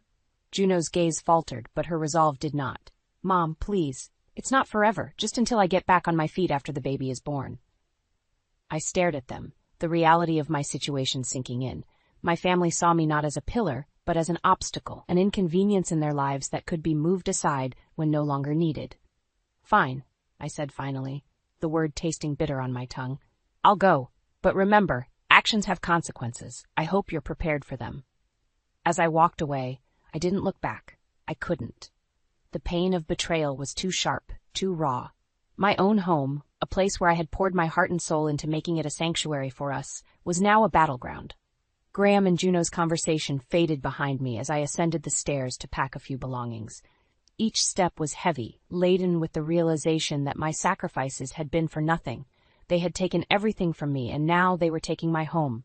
But as I zipped up my suitcase, a resolve settled over me. I would leave, but this was not the end. It was a new beginning, a chance to reclaim my life, my dignity, and perhaps, in time, my family. But on my terms. I will find my way, I whispered to the empty room, and when I do, I hope they realize the true cost of their demands. With one last glance at the home I had built, I stepped out into the unknown, the door closing behind me with a finality that echoed in my heart. The silence of my new, smaller studio apartment was deafening. Gone were the familiar sounds of my old home, the laughter, the arguments, the life that I had built, brick by brick, only to be pushed out. I sat at my makeshift desk, surrounded by boxes still unpacked, the glow of my computer screen the only light in the room. The stark contrast between my past and present life couldn't be more apparent, and as I sifted through emails, trying to find solace in work, the doorbell rang, a sharp interruption to my solitude. It was Graham, his presence at my doorstep both a surprise and a harbinger of unwelcome news. "Eloise, we need to talk," he said, stepping into the dim light of my apartment without waiting for an invitation. "What's left to talk about, Graham?" I asked, my voice steady, betraying none of the turmoil inside. "It's about the house and finances. Juno's needs are more than we anticipated. We're going to need more help from you." I stared at him, incredulous. "More help? After everything you're asking for more?" "It's for your daughter, Eloise. You wouldn't want her to suffer, would you?" His words were manipulative, aiming to guilt-trip me into compliance. "Graham, I've given everything, my home, my peace, my life. What more do you want from me?" My voice rose, a mix of anger and disbelief coloring my tone. "Just think about it. It's for Juno," he repeated, his voice cold, the fatherly concern feigned at best. As he left, his words lingered in the air, a toxic reminder of the betrayal that had become my reality. They expected more from me, always more, never considering the cost to my own well-being. The following day, I decided to visit the house, not to relent to their demands, but to confront the situation head-on. The sight of my former home, now overtaken by Juno's expanding needs, was a stark representation of my displacement. Juno greeted me with a tepid smile, her earlier boldness replaced with a veneer of guilt. "Mom, I didn't think it would come to this, but we really need the help. Juno, I've helped enough. It's time you and your father figure things out on your own. I've been pushed out of my home, asked to give up my life for you, and now you ask for more?" My voice, though firm, was not without pain. "But Mom, where am I supposed to go? What am I supposed to do?" Her entitlement was evident, expecting me to solve problems of her own making. "That's something you should have thought about before. I'm your mother, not your fallback plan." Turning to leave, I felt a surge of resolve. No longer would I be the silent supporter, taken for granted and expected to give endlessly. As I walked away, I heard Juno's frustrated voice behind me. "You're just going to leave your daughter like this?" I didn't look back. "You left me long before this, Juno. It's time you learn what life demands." That night, as I lay in the quiet of my new reality, the idea began to form. If they expected me to give more, then I would, but not in the way they anticipated. It was time to reclaim what was mine, to show Graham and Juno the consequences of their actions. My contributions, my sacrifices would no longer be invisible. They had awakened a determination within me, a drive to seek justice for the wrongs done. And as the plan took shape in my mind, a sense of empowerment enveloped me. They had underestimated me, but they would soon learn the true cost of their demands. My revenge would be my return, my reclamation of dignity, and it would start with taking back what was rightfully mine. My resolve had never been clearer as I embarked on my plan of retribution. The first step was uncovering the full extent of Graham's deceit. Over the years, he had masterfully crafted the narrative that he was the financial backbone of our family, a story I knew all too well to be false. But it was time the truth came to light, not just for me, but for Juno too. I began by meticulously gathering financial statements, bank records, and property deeds, evidence of my contributions, my sacrifices. It was during this search that I discovered something more insidious. Documents hidden away in a file I had never seen before revealed a shocking truth. Graham had been funneling money from our joint accounts into a private one I knew nothing about. The revelation was a cold, hard slap in the face, a betrayal that cut deeper than I could have imagined. Armed with this information, I confronted Graham, demanding answers. "Graham, what is this?" I slammed the documents on the kitchen table in front of him, the numbers and transactions a glaring testament to his betrayal. He looked up, his expression a mix of surprise and guilt. "Eloise, it's not what you think. I was saving that money for us, for our future." "Our future?" I scoffed, disbelief coloring my tone. "Or your future without me. You've been lying to me, to Juno, undermining my contributions, making me out to be the lesser partner in our marriage." Graham's attempts to explain were feeble, his words empty. "Eloise, I just thought—" "You thought you'd get away with it," I interrupted, my voice firm. "You thought I'd never find out. But I did, and now everything changes." The confrontation left Graham rattled, his facade of control crumbling. But for me, it was the catalyst for my next move. If Graham could betray me in such a fundamental way, then all bets were off. I took my findings to a lawyer, explaining my situation and my desire to reclaim what was rightfully mine. The lawyer, a woman of sharp wit and even sharper legal acumen, laid out a plan that was both brilliant and ruthless. "We'll begin with the house," she said, her eyes alight with strategic fire. "It's in your name alone, correct?" "Yes," I confirmed, a sense of empowerment growing within me. "Then you have more power than you realize. We can leverage this to not only secure your financial independence, but also to send a clear message to Graham and Juno." The plan was simple yet effective. I would sell the house, the one asset solely in my name, and reclaim the financial stability Graham had tried to steal from me. But more than that, it would be my declaration of independence, a demonstration that I was no longer the woman they could manipulate and betray without consequence. As I initiated the process, my interactions with Graham and Juno became strained, their demands and manipulations more desperate. Yet, with each attempt to sway me, my resolve only strengthened. "Mom, you can't do this to us," Juno pleaded one day, her voice tinged with panic. "Where will we go? What about the baby?" "You should have thought of that before," I replied, my voice devoid of the warmth it once held for her. "You both made your choices. Now I'm making mine." Graham, too, tried to appeal to my sense of family, of loyalty, but his words fell on deaf ears. The man I had married, the father of my child, was a stranger to me now, his true nature revealed in the light of his actions. As the sale of the house moved forward, I felt a weight lifting from my shoulders. For years, I had been bound by my roles as a wife and mother, my own needs and desires secondary to those of my family. But no longer. I was taking back control, forging a new path on my own terms. And as for Graham and Juno, they would soon learn the true cost of their ingratitude and betrayal. My revenge was not just about punishment. It was about reclaiming my dignity, my independence, and my life. The day I left for the last time, the air was thick with an unspoken tension. Graham and Juno stood in the living room of the house that was no longer ours, their expressions a mix of confusion and anger. They had just learned of the sale, a transaction done quietly, without their knowledge. "You sold the house?" Graham's voice was low, disbelief etched into every word. "Our home, Eloise? How could you?" "It's in my name, Graham. My home. And I decided to sell it," I said, my voice steady, betraying none of the emotional turmoil swirling inside me. Juno, her hands cradling her growing belly, looked from Graham to me, her eyes wide. "But where will we go? What about the baby?" That's something you should have considered before demanding I leave my own home, I replied, the coldness in my voice surprising even me. This is betrayal, Eloise. Pure and simple, Graham said, his voice rising in anger. Betrayal? I laughed, a bitter sound. You want to talk about betrayal? Look in the mirror, Graham. You lied, you manipulated, you took everything I gave and asked for more. The room fell silent, the weight of my words hanging heavy between us. I turned to leave, my heart heavy, but my resolve unshaken. This was the end of one chapter, but the beginning of another, one where I was in control. As I reached the door, Graham's voice stopped me. You'll regret this, Eloise. You're tearing this family apart.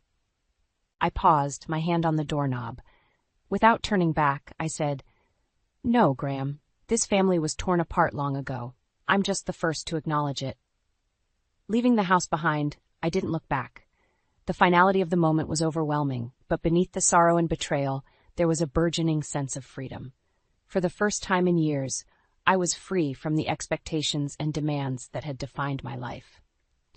In the weeks that followed, the reality of my actions set in. Graham and Juno were forced to find a new place to live, their comfortable existence upended by my decision. Rumors and whispers followed me in our small community, some sympathetic, others critical. But none of that mattered. I had taken a stand, reclaimed my agency, and in doing so, had started down a path of self-discovery and independence. My new apartment became a sanctuary, a place of peace and creativity. Work flourished as I threw myself into projects, my graphic design business thriving as never before. And in the quiet moments, I found a strength I didn't know I had, a resilience forged through years of sacrifice and hardship. The phone calls from Graham and Juno became less frequent, their attempts to guilt me into reversing the sale unsuccessful. Each call was a reminder of the chasm between us, a gap that had widened too much to ever fully bridge. One day, as I sat at my desk, the sun setting outside my window, I realized I no longer felt anger or bitterness toward Graham and Juno.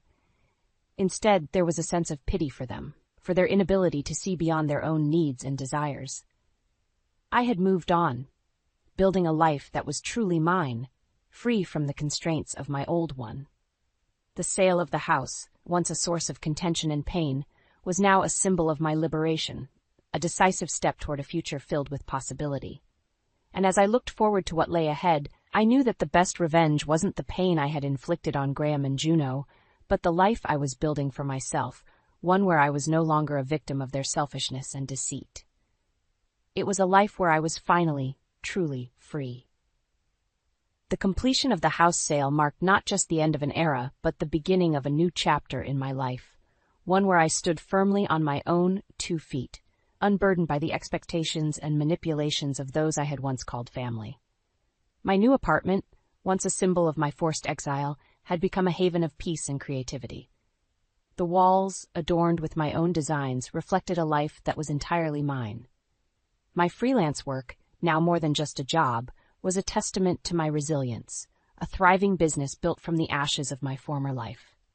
It was during this time of renewal that I received a call from Graham, his voice a mix of desperation and anger. Eloise, you've taken everything from us. How could you do this to your own family? Family?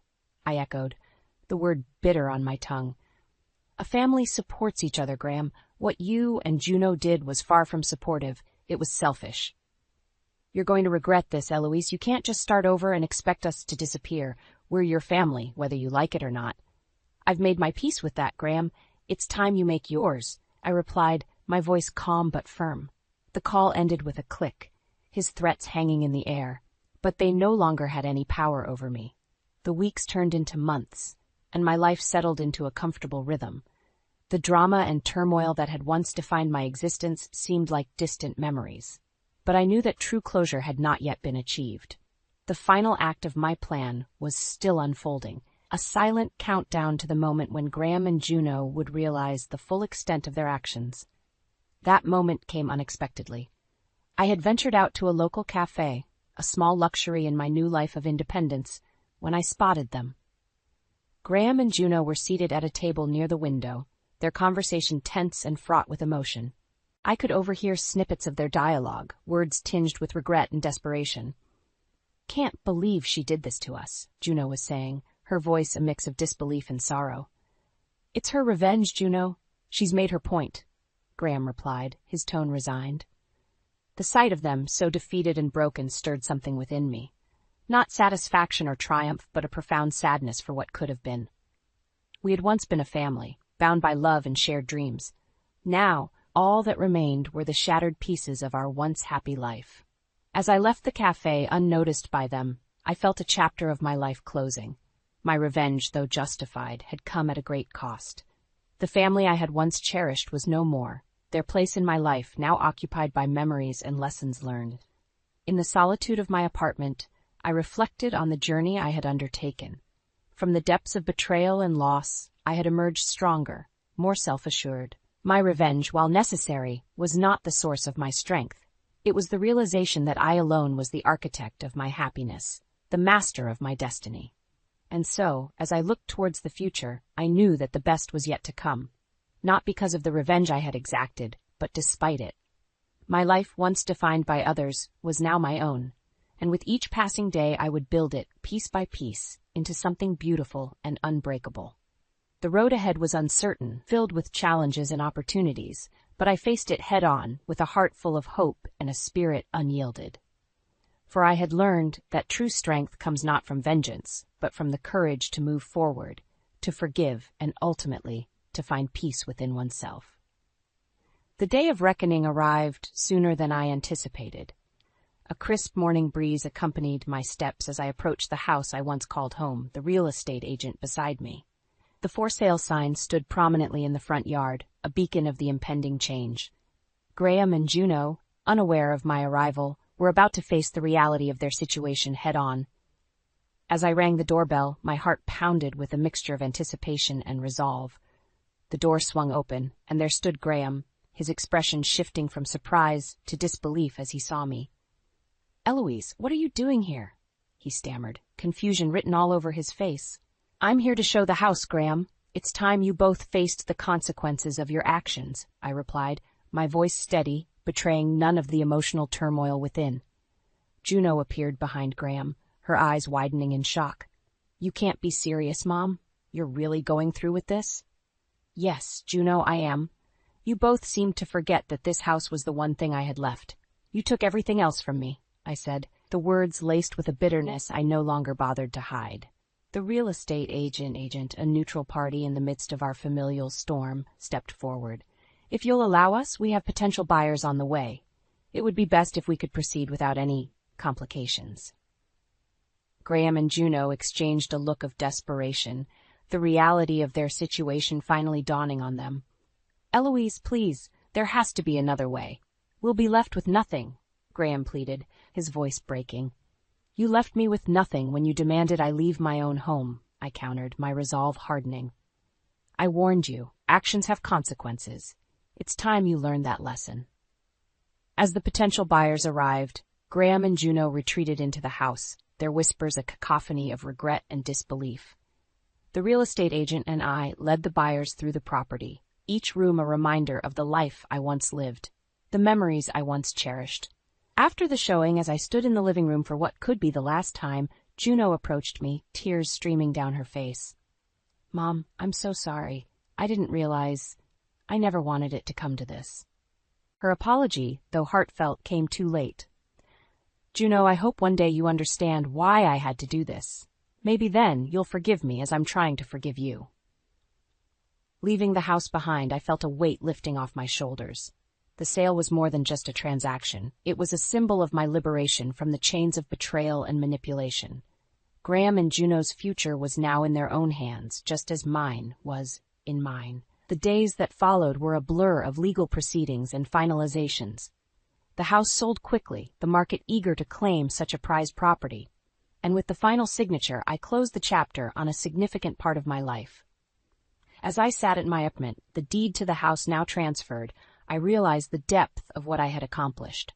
I had stood up for myself, faced my betrayers, and emerged victorious. But it was a victory tinged with sadness, for in gaining my independence, I had lost my family. Yet as I looked toward the future, I knew that this was only the beginning. My journey of self-discovery and empowerment was far from over. I had found strength in my solitude, resilience in my resolve, and a sense of peace in my decisions. Graham and Juno's path would be their own to forge, just as mine was now solely in my hands. The road ahead was uncertain, but I faced it with a newfound confidence, ready for whatever challenges and opportunities lay ahead. The aftermath of the house sale was like a storm that had passed, leaving behind a trail of devastation and a new, uncertain path forward. Graham and Juno, now without a home, were forced to confront the reality of their situation. The comfortable life they had known, at my expense, was gone. I heard about their struggles through the grapevine, the small town's network buzzing with gossip. They had moved into a small, cramped apartment, a far cry from the spacious comfort of the home I had sold.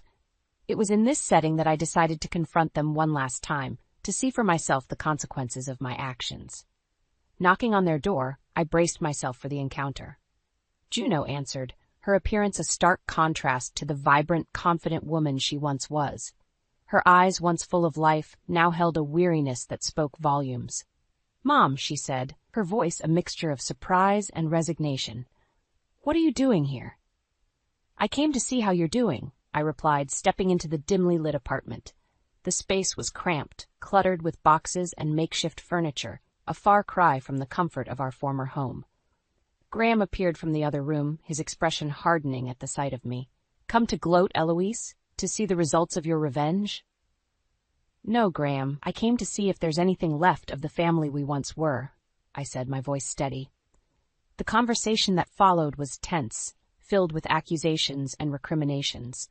Juno and Graham blamed me for their current situation, unable to see their own roles in the downfall of our family. "You took everything from us, Mom. How could you?" Juno's voice cracked with emotion, her earlier bravado gone. "I did what I had to do, Juno. You and Graham made your choices, and I made mine," I replied, the pain of our broken relationship evident in my words. Graham, ever the antagonist, sneered, "You think you've won, Eloise, by selling the house and leaving us like this?" "This wasn't about winning, Graham. It was about respect, about recognizing my contributions and sacrifices, something you never did," I said, my resolve firm. As the conversation unfolded, it became clear that the chasm between us was too wide to bridge. The pain and betrayal had left deep scars, too deep for easy forgiveness or reconciliation. Leaving their apartment, I felt a mix of emotions. There was sadness for the family we could have been, anger at the years of manipulation and disrespect, and surprisingly a flicker of hope. Hope that maybe this ordeal would be a wake-up call for Juno and Graham, a chance for them to reflect on their actions and perhaps find a way to change. The walk back to my apartment was a reflective one. I had sought revenge, and I had achieved it. But at what cost? The satisfaction of seeing Graham and Juno confront the consequences of their actions was overshadowed by the realization that our family was forever altered. In the weeks that followed, I focused on rebuilding my life, my work, and my sense of self. The drama and revenge that had consumed me were now in the past, a chapter closed. I had emerged stronger, more independent, but the journey had left its mark. The lesson was a hard one, learned through pain and loss. True strength comes not from vengeance, but from the ability to move forward, to forgive oneself, and to find peace in the aftermath of turmoil. And so, as I continued to build my new life, I held on to that lesson. The future was uncertain, but I faced it with a heart open to new beginnings, and a spirit healed from the wounds of the past. The road ahead was mine to shape, and I stepped forward with determination and hope, ready for whatever lay ahead. Years had passed since the house sale, years in which the silence between us had grown into a chasm seemingly insurmountable. I had moved on, my life now filled with new challenges and achievements, my past with Graham and Juno a distant, if painful, memory. It was a crisp autumn morning when I received a letter, its handwriting unfamiliar. The return address bore Juno's name, a name that stirred a myriad of emotions within me. With a deep breath, I opened the envelope, bracing myself for what might be inside. "Dear Mom," the letter began, each word heavy with an emotion that seemed to reach out from the page. "It's taken me years to find the courage to write this. I know I've caused you unimaginable pain, and for that, I am deeply sorry. My actions were unforgivable, driven by selfishness and a failure to see beyond my own needs." I sat down, the letter trembling in my hands. Juno's words, so raw and honest, were a far cry from the daughter I remembered. I've spent a lot of time reflecting on my life, on the choices I made, and the people I hurt. It's been a difficult journey, one filled with regret and a deep desire for redemption. I understand if you can't forgive me, but I needed you to know that I am truly sorry for everything. The letter continued, detailing Juno's life since we last spoke. She talked about the challenges of raising her child alone, of the hardships and the lessons learned along the way. It was a story of growth and change, of a young woman who had faced the consequences of her actions and emerged stronger for it. I'm reaching out not just to apologize, but to ask for a chance to start anew, to rebuild what we once had, in whatever form that might take. I miss you, Mom. I miss our family, despite everything that's happened. Finishing the letter, I found myself at a loss. The emotions that coursed through me were a tangled web of sorrow, anger, and surprisingly, hope. Juno's words had opened old wounds, but they also offered the possibility of healing, of reconciliation. The decision to respond weighed heavily on me. Could I forgive her? Could we ever rebuild what had been so thoroughly destroyed? The answer was unclear, the path forward fraught with uncertainty. Days passed as I pondered Juno's letter, her words echoing in my mind. It was a conversation with an old friend that finally gave me clarity. Forgiveness isn't just for those who wrong us, she said. It's for us, too. A way to let go of the past and move forward. And so I wrote back to Juno. My letter was cautious but open, expressing my own pain and the long journey I had taken towards healing. I spoke of the possibility of starting anew, not as the family we once were, but as something different, something new. Let's take it one step at a time, I wrote. Building bridges takes effort from both sides, and I'm willing to try if you are. Sending the letter was like releasing a breath I hadn't realized I'd been holding. Whether Juno and I could truly reconcile remained to be seen, but the door was open, a crack of light in the long darkness that had separated us. The days turned into weeks, and eventually Juno replied. Her response was filled with gratitude and hope, a mirror of my own cautious optimism. We agreed to meet, to talk face to face after so many years apart. Sitting across from her that day, I saw not the selfish young woman who had demanded so much from me, but a mature, thoughtful individual who had faced her demons and emerged stronger. The conversation was difficult, filled with tears and apologies, but also with laughter and shared memories. It was the beginning of a new chapter for us, one marked not by the pain of the past, but by the promise of the future. Forgiveness had opened the door to a new relationship, one built on understanding, respect, and love. As I looked at Juno, now not just my daughter, but a fellow survivor of life's trials, I knew that the path ahead would not be easy. But for the first time in years, I felt hopeful about the journey we would take together, hand in hand towards a brighter future. I held my breath as Marissa pinned the last alteration on my wedding dress.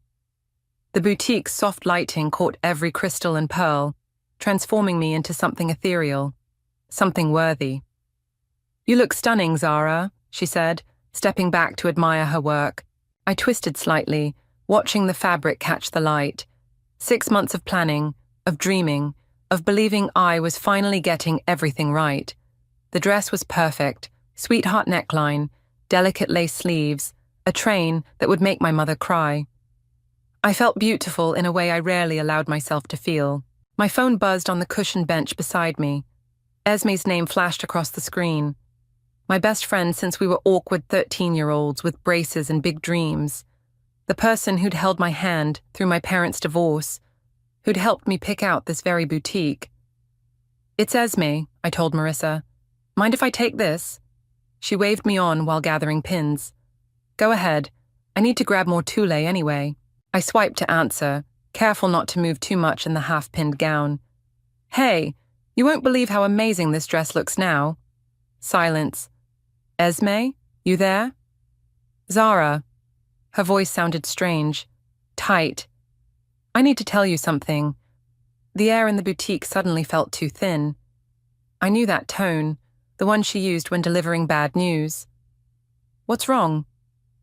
I just got off the phone with Rosewood Gardens. There's been a mix-up with your venue." My stomach tightened. "What kind of mix-up?" They double-booked your date. May 15th. I closed my eyes, trying to stay calm. Okay, we can fix this. Did they offer an alternative date? Another pause. Longer this time. Esme? The thing is, they didn't exactly double-book it.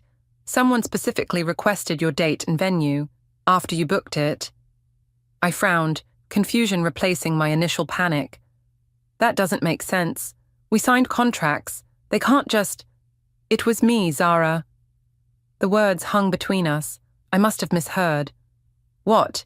I booked Rosewood Gardens. For my wedding, on May 15th. I laughed, the sound hollow and wrong in the quiet boutique. That's not funny. I'm not joking. Archer proposed last month. We're getting married in May. The room tilted sideways. I gripped the nearest chair, suddenly aware of how exposed I felt in the half-pinned dress. But that's my venue. My date. You helped me choose it. I know, I'm sorry. But when Archer and I started planning, it just seemed perfect. You understand, right? You always understand. I didn't understand. Not at all. My best friend had stolen my wedding venue and date, and was calling to... What? Get my blessing? Why would you do this? My voice came out smaller than I intended. The venue had a cancellation policy in the contract. They called you 3 times, but you didn't answer, because I'd been busy with deadlines at the architecture firm. Because I'd trusted that everything was handled. Because I'd trusted her. So you just took it? Archer's family is flying in from overseas. We needed something definite. And you and Benjamin can still get married this year. Just pick another venue. Just pick another venue.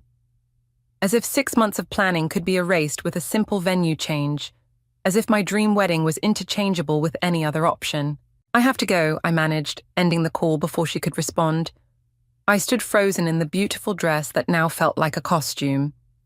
Marissa returned, arms full of fabric, her smile fading when she saw my face.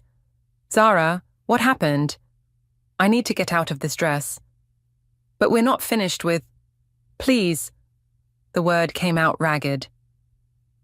20 minutes later, I sat across from Benjamin at Luciana's, our favorite restaurant. His dark eyes widened as I recounted the conversation with Esme. That's insane, he said, reaching for my hand. She can't do that. She already did. I stared at our intertwined fingers, noticing how his thumb moved in soothing circles against my skin. The venue confirmed it. They had a 48-hour response policy for scheduling conflicts that I apparently missed. We'll find another venue, a better one. That's not the point, Ben. I pulled my hand away. My best friend stole our wedding. Doesn't that bother you? He shrugged, taking a sip of his water. Of course it bothers me. But what can we do? His casual acceptance felt wrong, like he wasn't as invested as I was, like this was just an inconvenience rather than a betrayal. I'm going to confront her, I decided aloud. Don't make this bigger than it needs to be, babe. It's just a venue. Just a venue. Just like Esme had said. The waiter arrived with our meals, but my appetite had vanished. I pushed pasta around my plate, while Benjamin ate, occasionally offering platitudes that felt increasingly hollow. When I got home that night, a cream-colored envelope waited in my mailbox. Expensive paper, gold embossing. I knew what it was before I opened it. You are cordially invited to celebrate the wedding of Esme Warner and Archer Howard.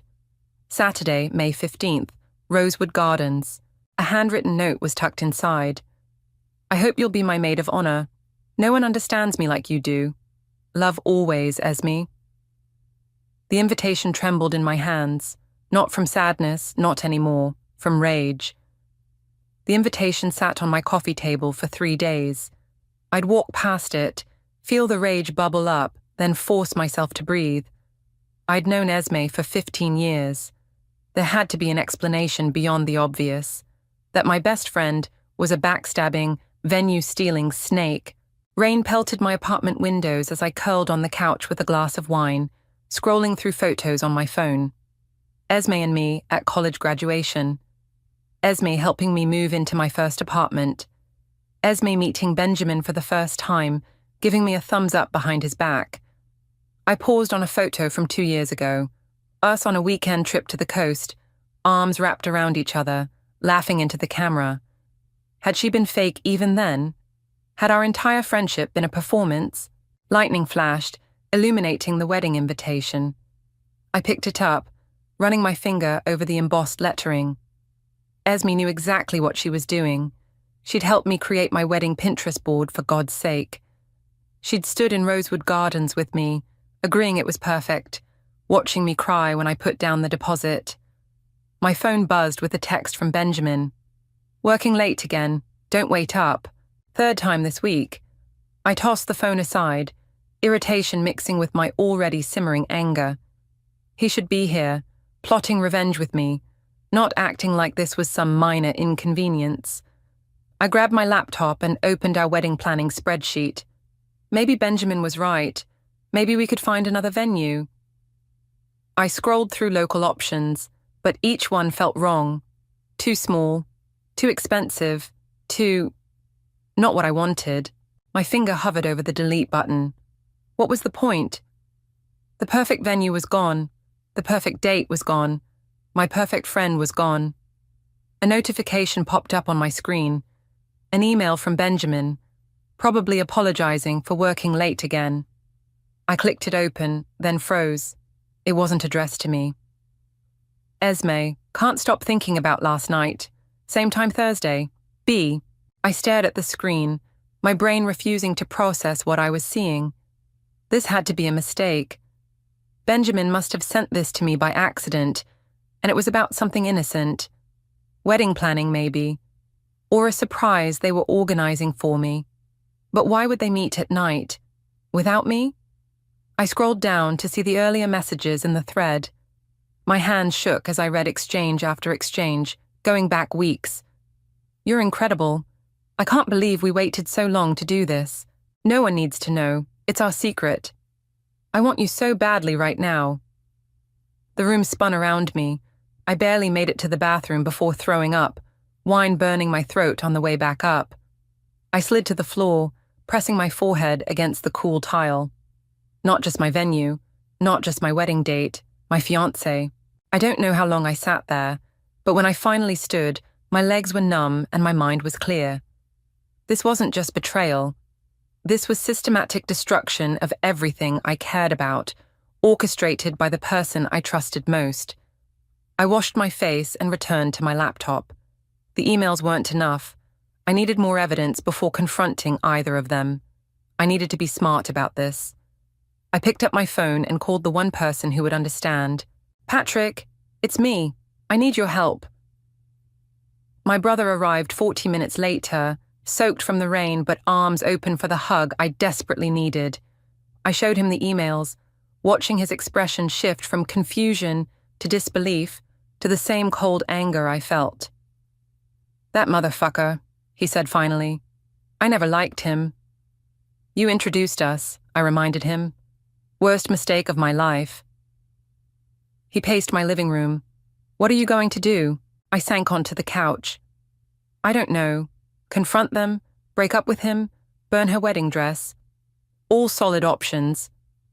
Patrick sat beside me. But first, we need to be absolutely sure. The emails could be misleading. We need concrete proof before you blow up your entire life. He was right. As much as I wanted to scream at both of them right now, I needed to be certain, and I needed to be strategic. So what do? I asked. Patrick squeezed my shoulder. You get proof, and then you make them regret ever crossing Zara Martinez. For the first time since seeing the emails, I felt something other than devastation, a flicker of determination, of purpose. I need to see his phone, I said, and I need to get into Esme's social media. Patrick nodded. I can help with the tech stuff, but Zar, are you sure you want to go down this road? Once you start digging, they're getting married on my wedding day. In my wedding venue, I said, my voice hardening. And they're fucking behind my back. I'm already on this road. Thunder crashed outside, as if nature itself was validating my rage. I picked up the wedding invitation and tore it in half, then quarters, then confetti. "I'm going to destroy them," I said quietly. "Both of them, and I'm going to make sure they never see it coming." Patrick's eyes widened slightly, but he nodded. "Then we better get started." I pulled out a notebook and began to write, the storm raging outside matching the one building within me. By morning, I had a plan. By the time Benjamin texted that he was stuck at the office again, I had a purpose. The rain had stopped, but the storm was just beginning. Benjamin came home the next morning with coffee and croissants. His hair still damp from a shower I knew he hadn't taken at our apartment. I accepted the peace offering with a smile that felt like broken glass on my face. "I missed you last night," I said, taking a careful sip of the latte. "Big project." "Huge." He kissed my forehead. "The Seattle client is being impossible. I didn't leave the office until 2 a.m. The lie slid so easily from his lips. Had it always been this way? Had I just never noticed? "Poor baby." I touched his cheek, searching his eyes for any hint of guilt. "Nothing. You should get some sleep." "Actually, I need to head back in a few hours." He yawned, stretching. "Just came home to shower and change." "Perfect. I'll be at Delilah's office all day," I said. "The Richardson project is in its final phase." This, at least, wasn't a lie. My boss had been understanding about my need for a flexible schedule this week. What she didn't know was that I'd be using part of that flexibility to execute phase 1 of my plan. Benjamin disappeared into the bedroom while I pretended to read emails. 20 minutes later, he emerged freshly dressed, his phone in hand. "I'm going to crash for a bit," he announced, placing his phone on the coffee table. "Wake me at noon?" I nodded, not trusting my voice. As soon as the bedroom door closed, I counted to 60, then carefully picked up his phone. The screen was locked, but I knew his password, his mother's birthday. So predictable. My heart hammered as I opened his messages. There it was, a conversation with Esme, right at the top. I took screenshots of everything, sending them to my own phone, my hands trembling with each swipe. "Working late again. Z doesn't suspect anything. Can't wait to see you. A says he's going to his parents this weekend. My place. God, last night was incredible. Still can't believe we're doing this." Each message was a knife twisting deeper. I scrolled back weeks, months, documenting everything. They'd been sleeping together since January.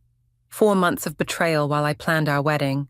I heard Benjamin stir in the bedroom and quickly locked his phone, placing it exactly where he'd left it. By the time he shuffled out for water, I was calmly drinking coffee, a magazine open on my lap. "Everything okay?" he asked, noticing my flushed face. "Just excited about the Richardson project," I lied. "Go back to sleep."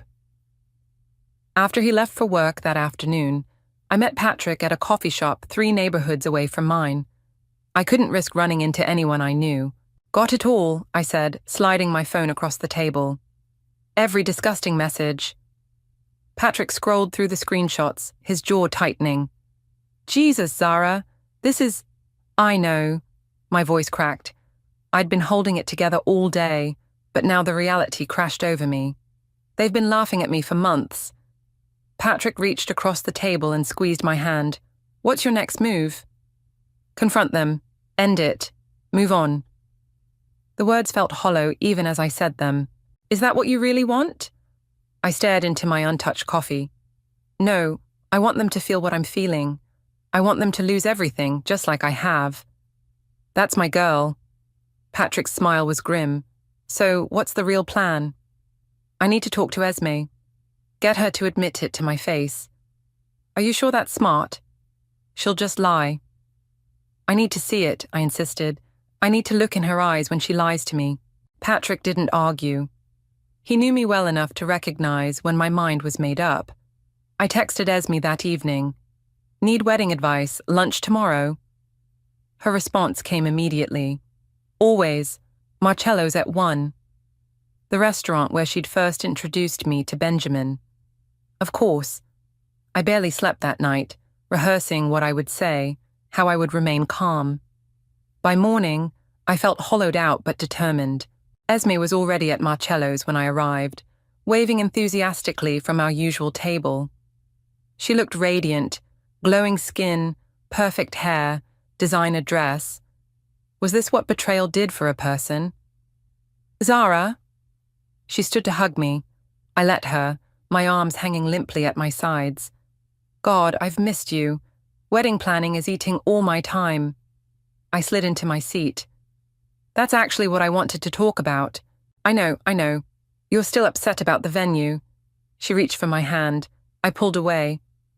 But I promise I'll help you find somewhere even better. It's not about the venue. She tilted her head, confusion crossing her features. Then what? Benjamin. Her smile faltered for just a second before returning, brighter than before. What about him? Are you sleeping with him? The question hung between us. Her eyes widened, then narrowed. What? Zara, that's insane. Why would you even ask that? Just answer the question. No, of course not. She laughed, but it sounded forced. He's your fiancé. I'm engaged to Archer. What's gotten into you?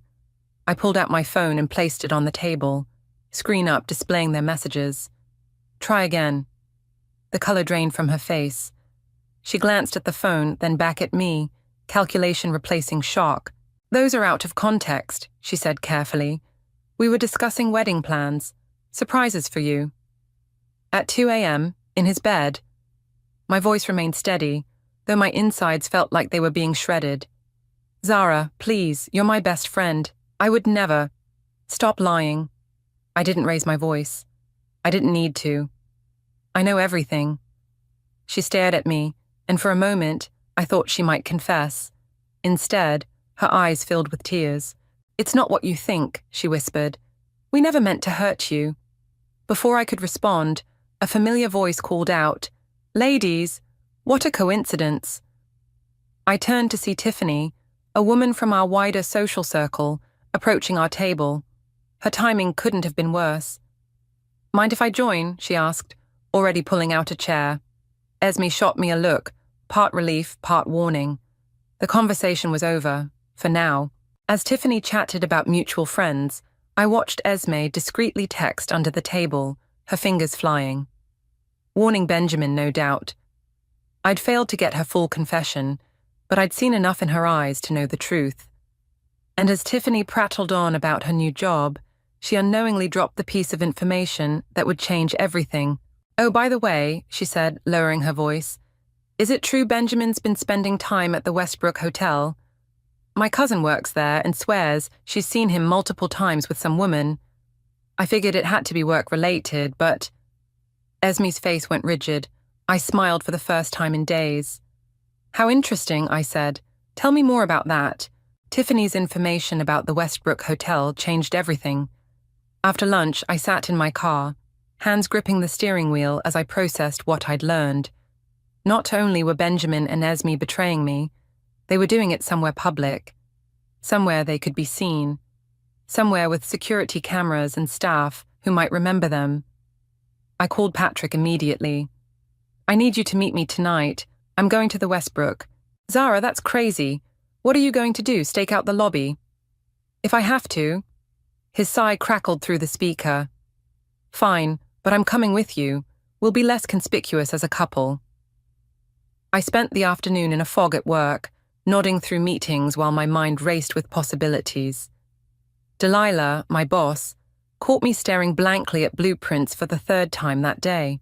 Earth to Zara. She waved a hand in front of my face. You've been 1,000,000 miles away all week. What's going on? I considered brushing her off with some excuse about wedding stress, but something in her concerned expression broke through my defenses. My fiancé is cheating on me with my best friend. The words hung in the air between us. Saying it out loud made it real, in a way screenshots and suspicions hadn't. Delilah closed the office door and sat across from me. Are you sure? I nodded, tears threatening despite my determination to stay composed. I have proof, lots of it. What are you going to do? I don't know yet. I wiped at my eyes. but I'm not just going to walk away. Delilah studied me for a long moment. Be careful, Zara. Revenge might feel good in the moment, but it can consume you. I'm not looking for revenge, I lied. Just justice. She didn't look convinced, but she squeezed my shoulder supportively. Take tomorrow off if you need it. The Richardson project can wait. I thanked her and returned to pretending to work, but her warning lingered. Was I going too far? Should I just confront Benjamin, end things cleanly, and move on with my life? The thought evaporated when my phone buzzed with a text from him. Working late again. Don't wait up. Patrick picked me up at 9. The Westbrook Hotel was downtown, a sleek high-rise, catering to business travelers and wealthy tourists. We sat in the lobby bar, nursing overpriced cocktails while I scanned every person who entered. This is pointless, Patrick said after an hour. We don't even know if they're meeting tonight. They're meeting. I couldn't explain my certainty, but I felt it in my gut. At 10:30, my patience was rewarded. Benjamin walked through the revolving doors, checking his watch. He didn't head to the elevators or the front desk. Instead, he made straight for the bar, on the opposite side from where we sat. Patrick gripped my arm. Don't do anything stupid. I won't. I slid lower in my seat, watching as Benjamin ordered a drink and checked his phone repeatedly. 20 minutes later, Esme appeared. She wore a trench coat despite the mild evening, her hair pulled back in a low ponytail. Nothing like her usual polished appearance. Clearly an attempt at disguise. Benjamin's face lit up when he saw her. He kissed her in a way he hadn't kissed me in months. Hungry, passionate, public. My stomach twisted, but I forced myself to watch as they talked intimately, his hand on her thigh, her fingers playing with his tie. I've seen enough, I whispered to Patrick. Let's go. Outside, I gulped the night air, trying to steady myself. You okay? Patrick asked. No. I leaned against the building, but I will be. We walked to his car in silence. I knew what I needed to do next, but I wasn't sure if Patrick would approve. I need to talk to Tiffany again, I said as he drove. Her cousin who works here. She might be able to help me. Help you how? Information, access, anything that might give me leverage. Patrick frowned. Zara, I get that you're hurt, but this is starting to sound like stalking. It's not stalking to gather evidence about my own fiancé's affair. And what will you do with this evidence? Post it online? Send it to their bosses? Their families? I hadn't thought that far ahead. I don't know yet. That's what worries me. He pulled up outside my apartment. Just sleep on it, okay? Don't do anything tonight. I promised I wouldn't, but as soon as I was inside, I texted Tiffany. Need to talk about what you mentioned at lunch. Urgent. Her response came quickly. Come over now. I have more than you think. 30 minutes later, I sat in Tiffany's cluttered living room while she pulled out her laptop. I didn't want to say too much in front of Esme, she explained, typing rapidly. But my cousin doesn't just work at the Westbrook. She's their events coordinator. She has access to the booking system. And Benjamin has booked the Orchid Suite every Thursday night for the past 3 months. She turned the screen toward me, under his company's name, but with his personal credit card. I stared at the records, each reservation a fresh betrayal. Why are you helping me? We're not even close. Tiffany's expression hardened. Because I've had a crush on Benjamin since college. He knew it too, but he always said he only had eyes for you. She laughed bitterly. Turns out that was a lie. So this is your revenge?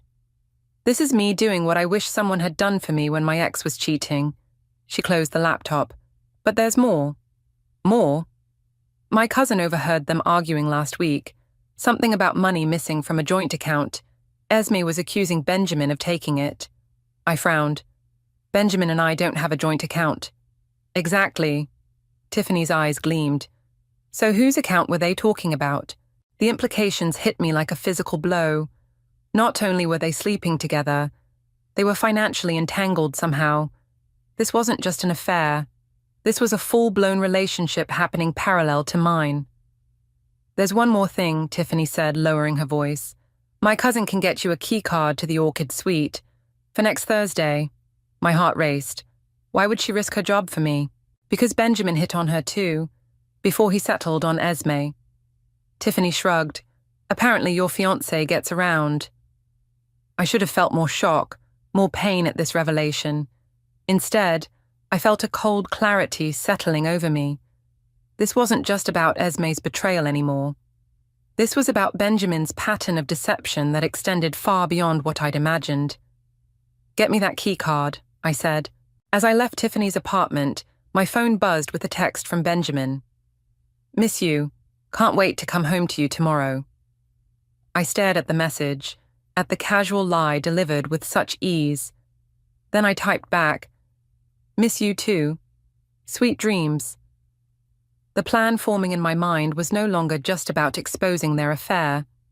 It was about understanding the full scope of their deception and making sure they both paid for every lie they'd told. The week crawled by as I waited for Thursday. I played the dutiful fiancé, smiling at Benjamin's lies about late meetings and pretending I didn't notice when he came home smelling of unfamiliar perfume. Each deception fueled my resolve. I'd expected to feel guilty about my plan. Instead, I felt nothing but a cold, focused determination that scared me a little. Was this who I was becoming? Someone who schemed and plotted revenge? Wednesday night, I sat alone in our apartment, staring at the engagement ring on my finger. The diamond caught the light, sending prisms across the wall. Once, it had represented everything I wanted. Now it felt like a shackle. My phone rang. Delilah. I almost ignored it, but something told me to answer. I'm outside your building, she said without preamble. Let me up. 5 minutes later, she was at my door with a bottle of wine and a concerned expression. You haven't been yourself, she said, brushing past me into the apartment. I'm worried. I'm fine. The lie came automatically. Delilah set the wine on the counter and turned to face me. No, you're not. You're plotting something. I recognize that look. What look? The same one you get when a client tries to change the design at the last minute. She uncorked the wine.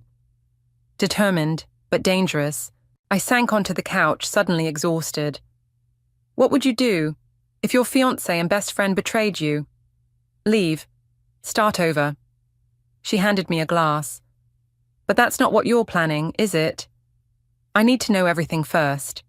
I took a long sip. The extent of their betrayal, how long it's been happening. If there's more, I don't know.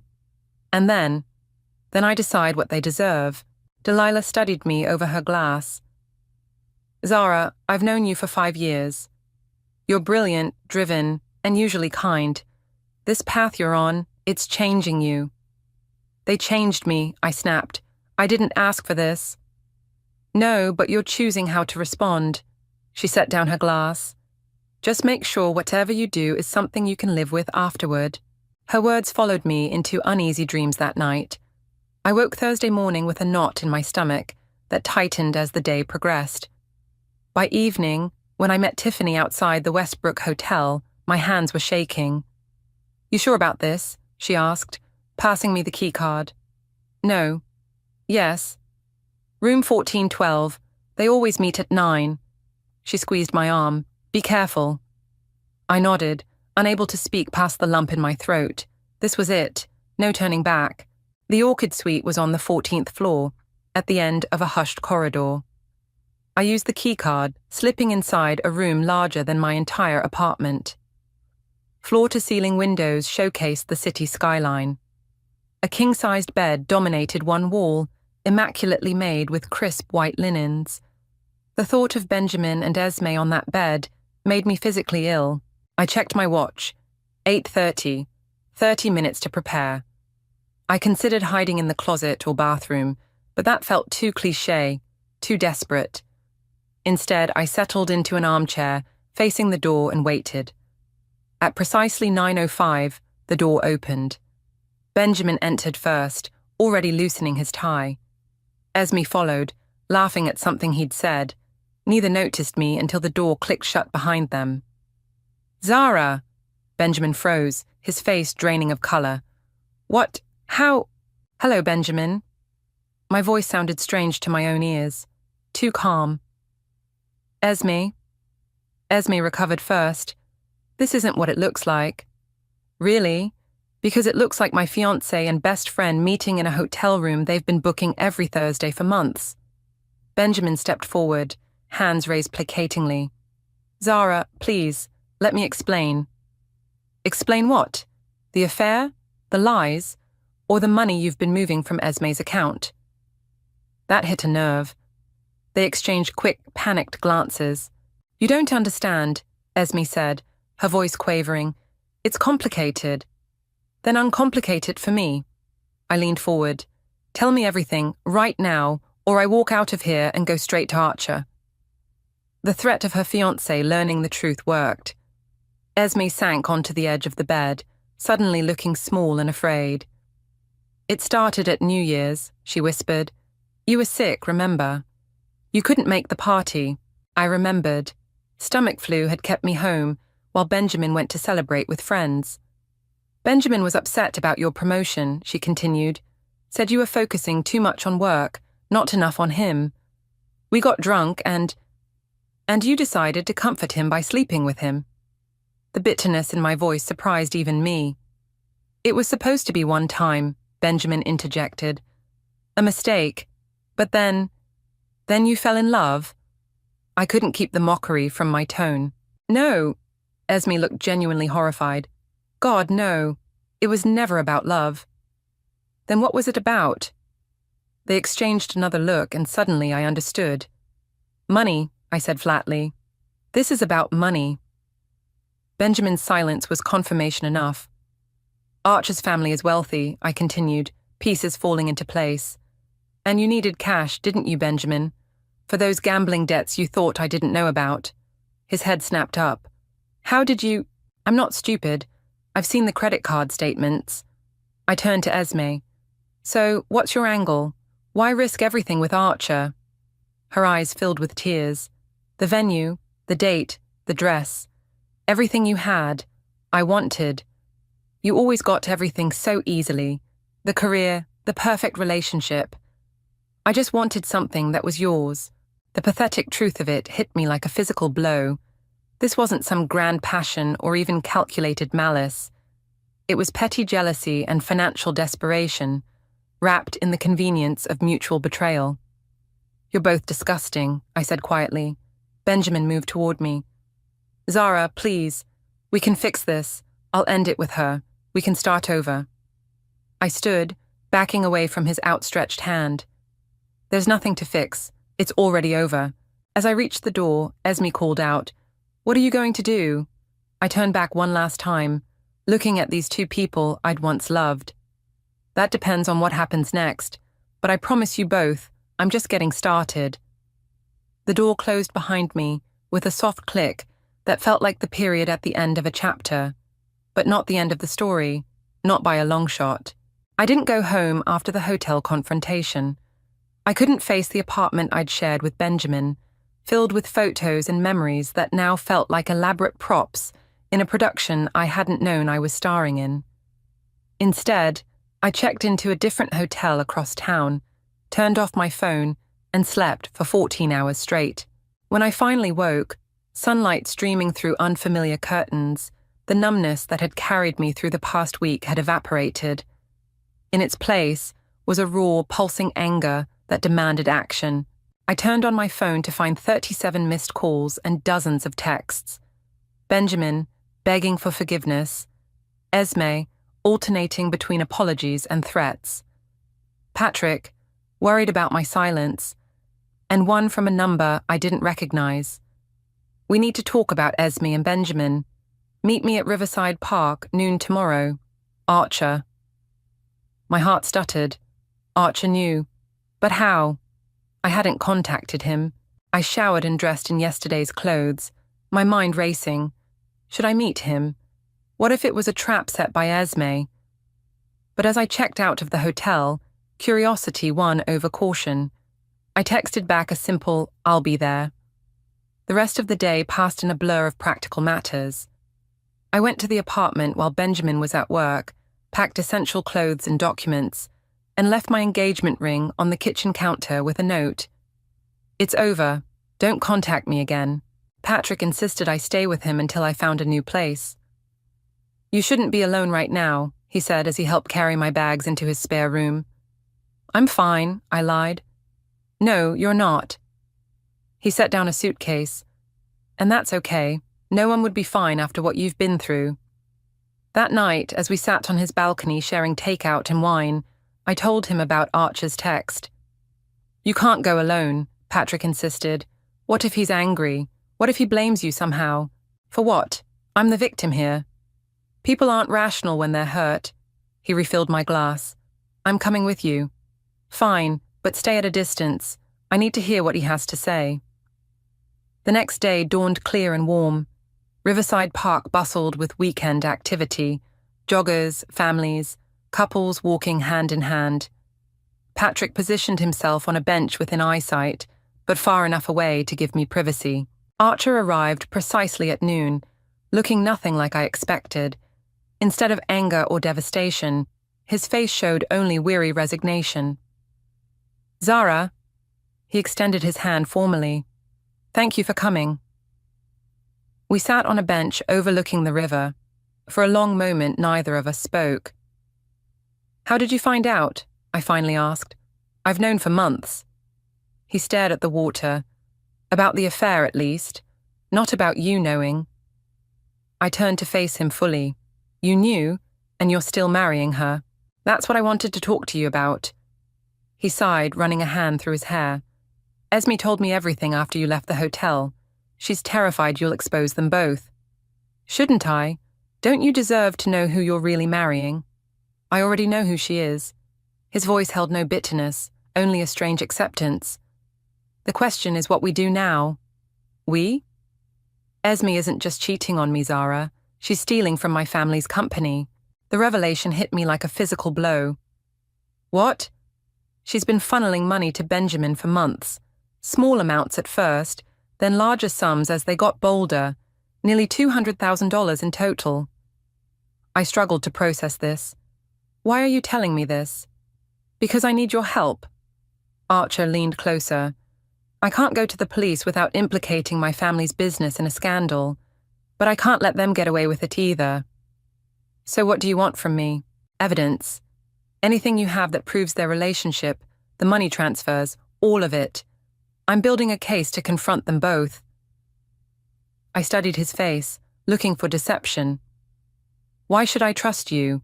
For all I know, you're working with them to find out what I know." He laughed humorlessly. "If I were on their side, I wouldn't be here offering you an alliance. I'd be threatening you into silence."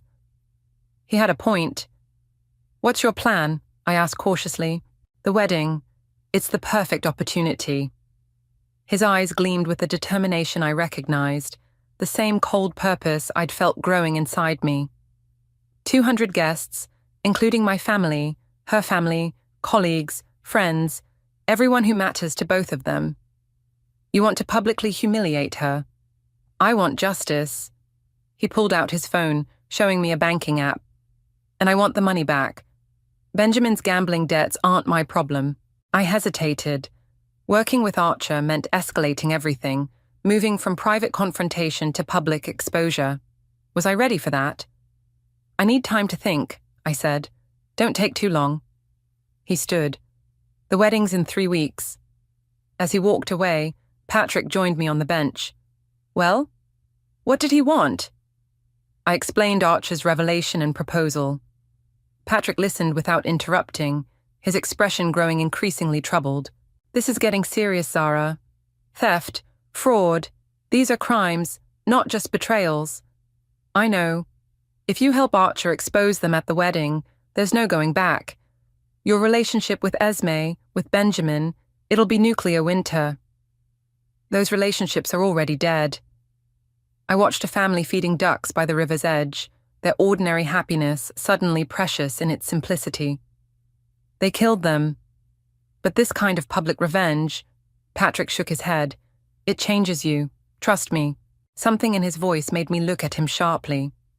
"You sound like you're speaking from experience." He was quiet for so long I thought he wouldn't answer.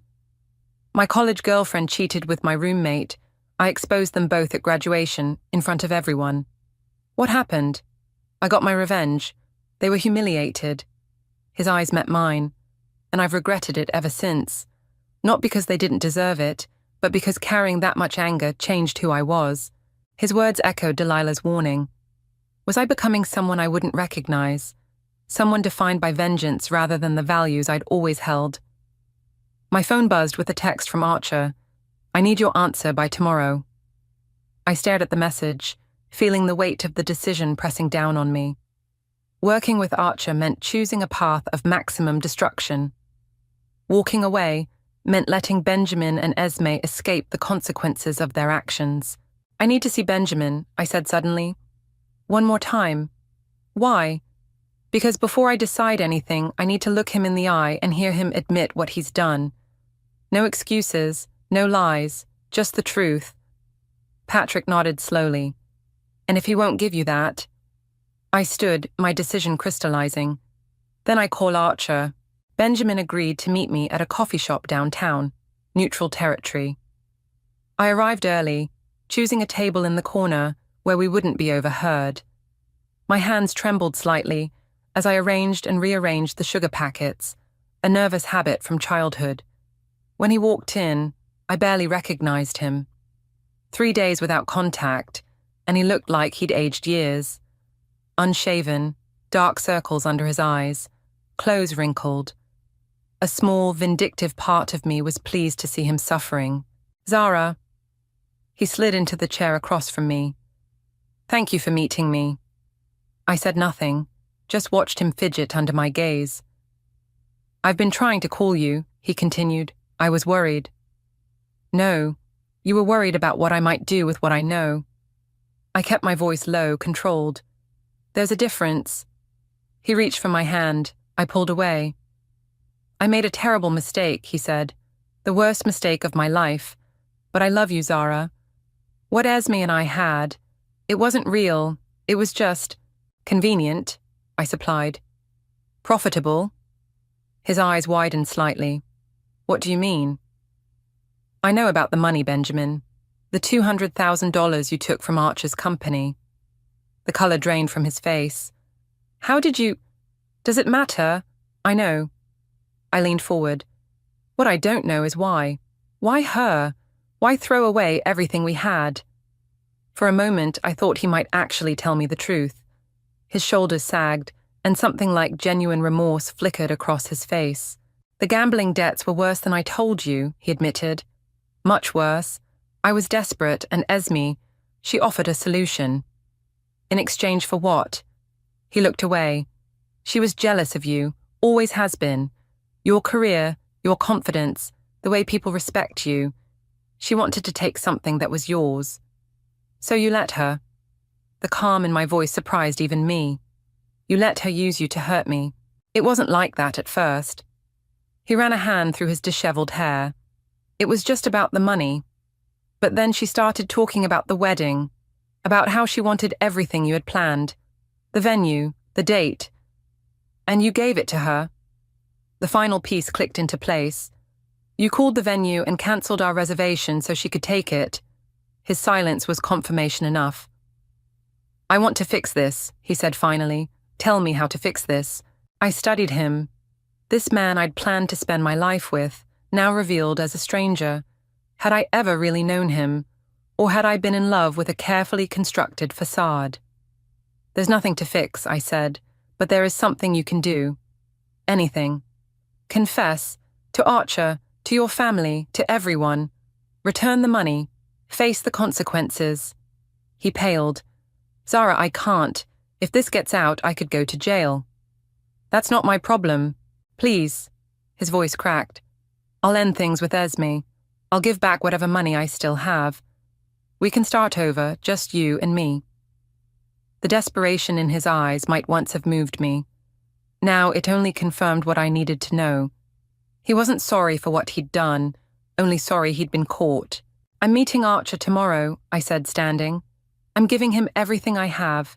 The texts, the hotel records, the bank statements I found in your desk. What happens after that is between you and him. Benjamin grabbed my wrist. You can't do this. Let go of me. My voice was steel. Zara, please, I'm begging you.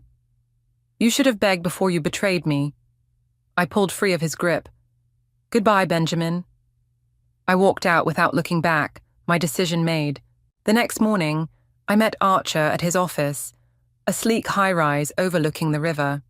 He listened silently as I laid out everything I knew, everything I had discovered. So you're in? He asked when I finished. I'm in, but on one condition. I met his gaze steadily. No criminal charges, public humiliation, financial restitution. Yes, but I don't want either of them in jail. He considered this. Why do you care what happens to them? I don't, but I care what happens to me.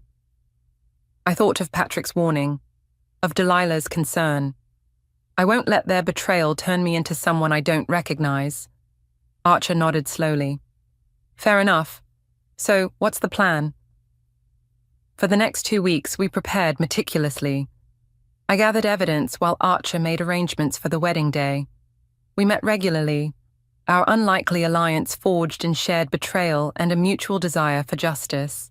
The night before the wedding, doubt crept in. I sat on Patrick's balcony, staring at the city lights, wondering if I was making a mistake. Second thoughts. Patrick joined me, offering a glass of wine. Just wondering if this is really who I want to be. I accepted the glass. The person who ruins a wedding. They ruined your wedding first, he pointed out, and your relationship, and stole your money.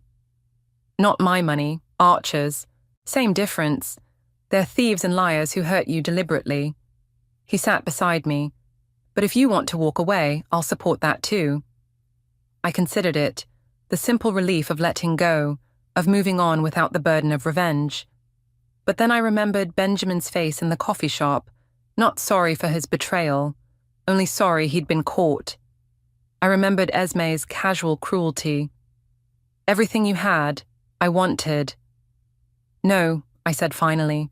I need to see this through. The wedding day dawned bright and clear.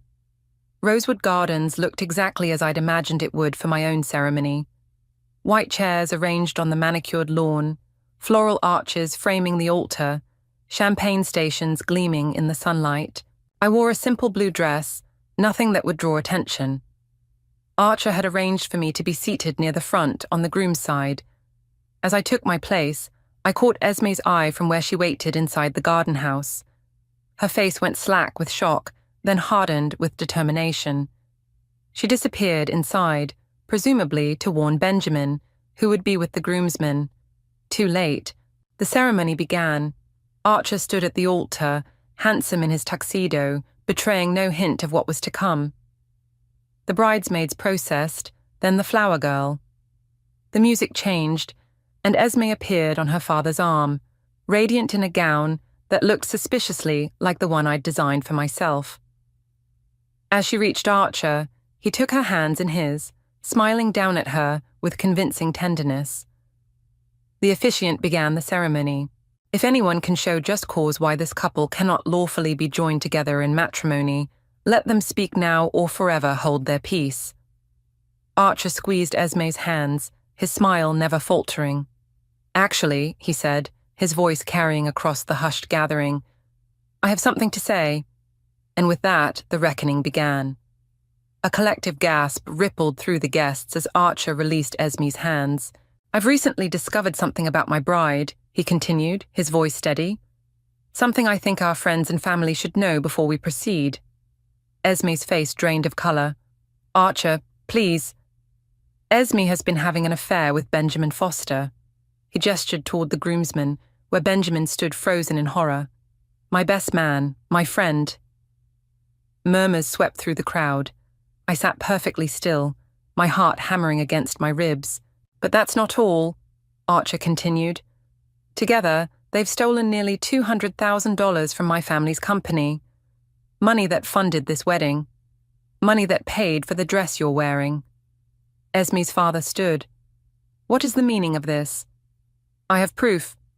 Archer nodded to his brother, who distributed manila envelopes to key family members. Bank statements, hotel receipts, text messages. Chaos erupted. Esme's mother began to cry. Benjamin tried to slip away but was blocked by Archer's cousins. Esme stood paralyzed at the altar, her perfect day disintegrating around her. "Archer," she finally managed, her voice breaking, "we can talk about this privately, please, like you talked privately with Benjamin, in hotel rooms I paid for." His composure cracked slightly. "While you were sleeping with him, you were stealing from me. While you were planning our wedding, you were laughing at me behind my back." "It wasn't like that," she grabbed his arm. "Benjamin manipulated me. He needed the money for gambling debts. I was trying to help him." All eyes turned to Benjamin, who looked like he might be sick. "Is this true?" Archer demanded. Before Benjamin could answer, I stood. The movement drew everyone's attention, including Esme's. Her eyes widened in recognition, then narrowed in fury. "You," she hissed. "You did this." I walked slowly toward the altar, aware of every eye on me. "No, Esme, you did this. You and Benjamin." "Who is this woman?" Esme's father demanded. "I'm Benjamin's fiancé," I said, or I was, until I discovered he was sleeping with the bride. Another wave of gasps and whispers. Benjamin finally found his voice. "Zara, don't do this." "Do what? Tell the truth." I turned to face the assembled guests. Benjamin and Esme didn't just have an affair, they systematically destroyed my life while planning theirs. They stole my wedding venue, my date, even elements of my dress design. I looked directly at Esme. "You said you wanted everything I had. Well, now you have nothing, just like you planned for me." "You bitch," she spat. "You're just jealous because Benjamin chose me over you." "He didn't choose you," I said quietly. "He used you, for money, for sex, for an ego boost, just like you used him to hurt me." Benjamin stepped forward. "That's not true. Esme and I—" "Save it." Archer's voice cut through the chaos.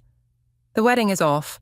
I want both of you off my family's property in 5 minutes, or I'm calling the police." Security guards appeared at the garden entrances. Esme looked wildly around, searching for sympathy, finding none. "You'll regret this," she said to Archer. "All of you will regret this." She gathered her skirts and fled down the aisle, mascara streaking her perfect makeup. Benjamin hesitated, looking at me one last time. "I did love you," he said.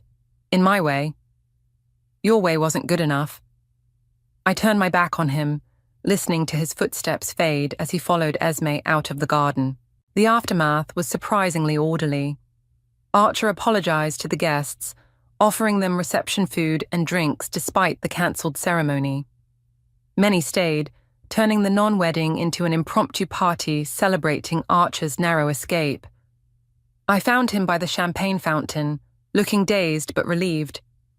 "Thank you," he said simply. "For what? Helping ruin your wedding?" "For helping me avoid a marriage based on lies." He clinked his glass against mine. "I'd say we both dodged bullets today. I suppose we did." I watched the bubbles rise in my champagne. "Do you regret it? The public confrontation?" He considered this. "No. It was messy but necessary. The truth needed to come out." He studied me. "What about you? Any regrets?" I thought about Benjamin's face as he walked away, about Esme's tearful exit. I had imagined this moment for weeks. Their humiliation, my vindication. The reality was both more and less satisfying than I'd anticipated. "I don't regret exposing them," I said finally. "But I'm not sure it fixed anything. I still lost my relationship, my best friend, my wedding." "You lost things that were already broken," Archer corrected. "You just didn't know it yet." His words settled over me like a revelation. He was right. Nothing I truly valued had been lost today, only illusions I'd been clinging to. As the impromptu party continued around us, Patrick found me by the koi pond, away from the crowd. "You okay?" he asked. "Getting there." I slipped off my shoes, letting my feet dangle in the cool water. It wasn't what I expected. Revenge rarely is. He sat beside me. "What now?" Now, I considered the question. For weeks, my every thought had been consumed by exposing Benjamin and Esme. I hadn't planned beyond this moment. I don't know. That's okay too. He bumped my shoulder with his. You don't have to have it all figured out. As the sun began to set, casting golden light across the gardens, Delilah appeared with a plate of hors d'oeuvres. Thought you might be hungry, she said, joining us. Quite a show you put on. Not my finest moment, I admitted. I don't know about that. She selected a stuffed mushroom. Standing up for yourself, refusing to be a victim, seems pretty fine to me. I could have just walked away. You could have, she agreed. But sometimes the harder path is the right one. We sat in companionable silence, watching the party from a distance. Archer caught my eye across the lawn and raised his glass in a silent toast. I nodded in acknowledgement, feeling an unexpected kinship with this man I barely knew. Ready to go? Patrick asked eventually. Almost. I stood, brushing off my dress. There's one more thing I need to do. I walked to the center of the garden, to the spot where I had once imagined saying my vows. The spot where, just hours ago, Esme had seen her carefully constructed facade crumble. I slipped off the promise ring Benjamin had given me years ago, the one I'd continued wearing even after finding my engagement ring on the kitchen counter. I held it for a moment, feeling its weight one last time, then dropped it into the koi pond. The ripples spread outward, distorting my reflection before settling into clarity again. I looked different somehow, stronger, clearer. I turned away from the water and walked toward Patrick and Delilah, toward whatever came next. Not healed, not yet, but no longer broken by betrayal. For the first time in weeks, I felt the weight lift from my shoulders. Benjamin and Esme had taken many things from me, but they hadn't taken the one thing that mattered most, my ability to stand in my truth, even when it hurt. Some bridges needed to burn, so you could see the horizon beyond them. I never thought I'd be the woman who discovers her husband wants her dead. But there I was, gripping my steering wheel, my heartbeat drowning out the rain, hammering my windshield, while the truck behind me inched closer. The headlights blinded me through my rearview mirror. Too bright, too close. My knuckles whitened as I navigated the slick mountain road, each hairpin turn revealing another stretch of darkness. The truck stayed on me like a predator, close enough that I couldn't see its license plate. "Just pass me already," I muttered, easing toward the narrow shoulder to let them by.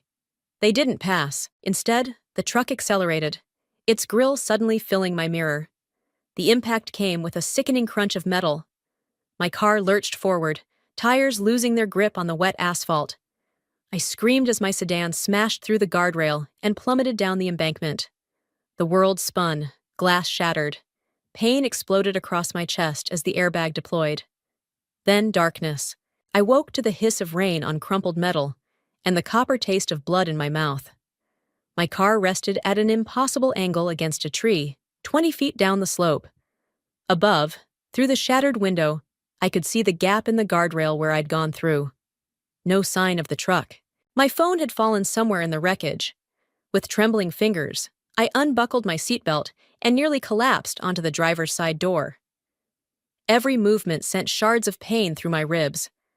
I found my phone wedged under the seat, screen miraculously intact. "Lindsay? Jesus Christ, are you okay?" Lance's voice crackled through the speaker when he picked up. "Someone ran me off the road," I choked out. "The mountain pass near Ridgeline. I need help." "Don't move. I'm calling 911 right now. I'll be there as fast as I can." By the time they pulled me from the wreckage, my body was one massive bruise. The paramedics strapped me to a backboard while a police officer took notes about the truck that had disappeared into the night. "Probably a drunk driver," he suggested, but something about his dismissive tone made my skin crawl. Lance arrived as they loaded me into the ambulance, his face pale with worry. He climbed in beside me, clutching my hand like I might slip away. "I thought I'd lost you," he whispered, pressing his lips to my bruised knuckles.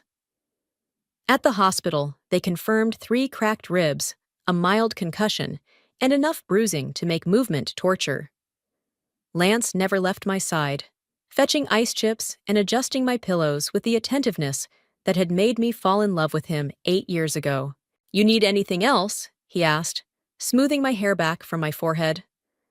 "Just sleep," I murmured, the pain medication making my thoughts fuzzy. "I'll be right here." He settled into the chair beside my bed. I drifted off to the steady beep of monitors and Lance's warm hand in mine. Something woke me hours later. The hospital room was dark except for the glow of monitors. Lance was gone, but I could hear his voice in the hallway. I reached for the water cup on my bedside table and knocked it to the floor with clumsy fingers.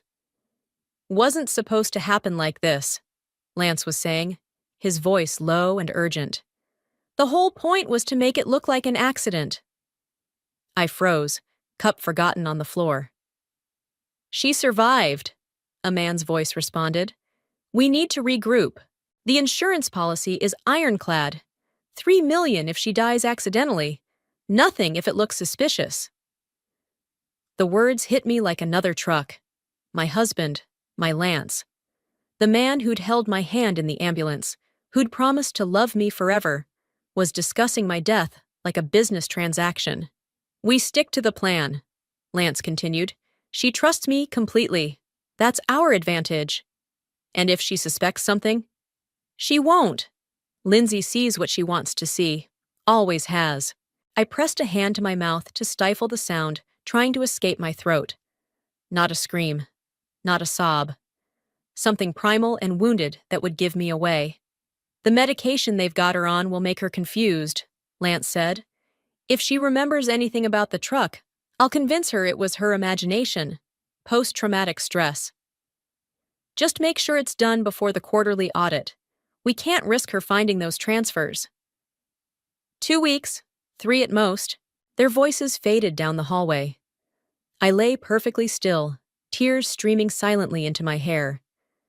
The man I'd built my life with had tried to kill me tonight, and he was planning to try again. When Lance returned 10 minutes later, I kept my breathing deep and even, my eyes closed. I felt his weight settle into the chair beside me. His hand found mine again, squeezing gently. "I'm sorry it has to be this way," he whispered, thinking I was asleep. Behind my closed eyelids, something hardened in me. Lance didn't know it yet, but he'd just made the worst mistake of his life. He'd failed to kill me, and now he'd given me something far more dangerous than grief. He'd given me warning. I spent the next 3 days in the hospital playing the role of grateful wife. Every time Lance brought me flowers or adjusted my pillows, bile rose in my throat. His fingers brushing mine felt like spiders crawling across my skin, but I smiled. I thanked him. I pretended I didn't know he wanted me in a coffin instead of a hospital bed. "The doctor says you can come home tomorrow," Lance said on the 3rd morning, setting a paper cup of terrible hospital coffee on my tray. "I've already set up the guest bedroom downstairs, so you won't have to manage the stairs." How thoughtful of him to prepare a room where I'd be isolated from the rest of the house, where a pillow over my face wouldn't be heard by anyone. "That's sweet," I said, reaching for the coffee. My hand trembled. Not entirely an act, but I think I'd rather be in our bedroom. "I'll sleep better with you nearby." Something flickered behind his eyes. Annoyance? Panic? He recovered quickly, squeezing my shoulder. "Whatever makes you comfortable, babe." The endearment made my skin crawl. "Actually," I said, setting down the untouched coffee, "there's something I need to ask you." "Anything." "That night, on the road." I let my voice waver. "I keep having these flashes. The truck that hit me, it felt like it was targeting me specifically, not just a drunk driver." Lance's expression shifted to concern so perfect, it would have fooled me a week ago. The trauma can cause all kinds of confusion. The police report said it was likely a drunk driver who panicked and fled. "But what if it wasn't?" I pressed, watching him carefully.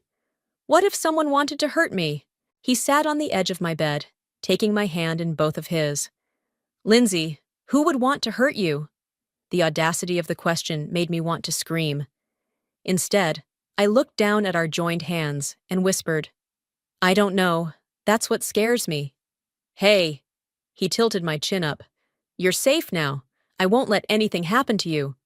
Except orchestrate my murder. I love you, I lied, the words tasting like ash.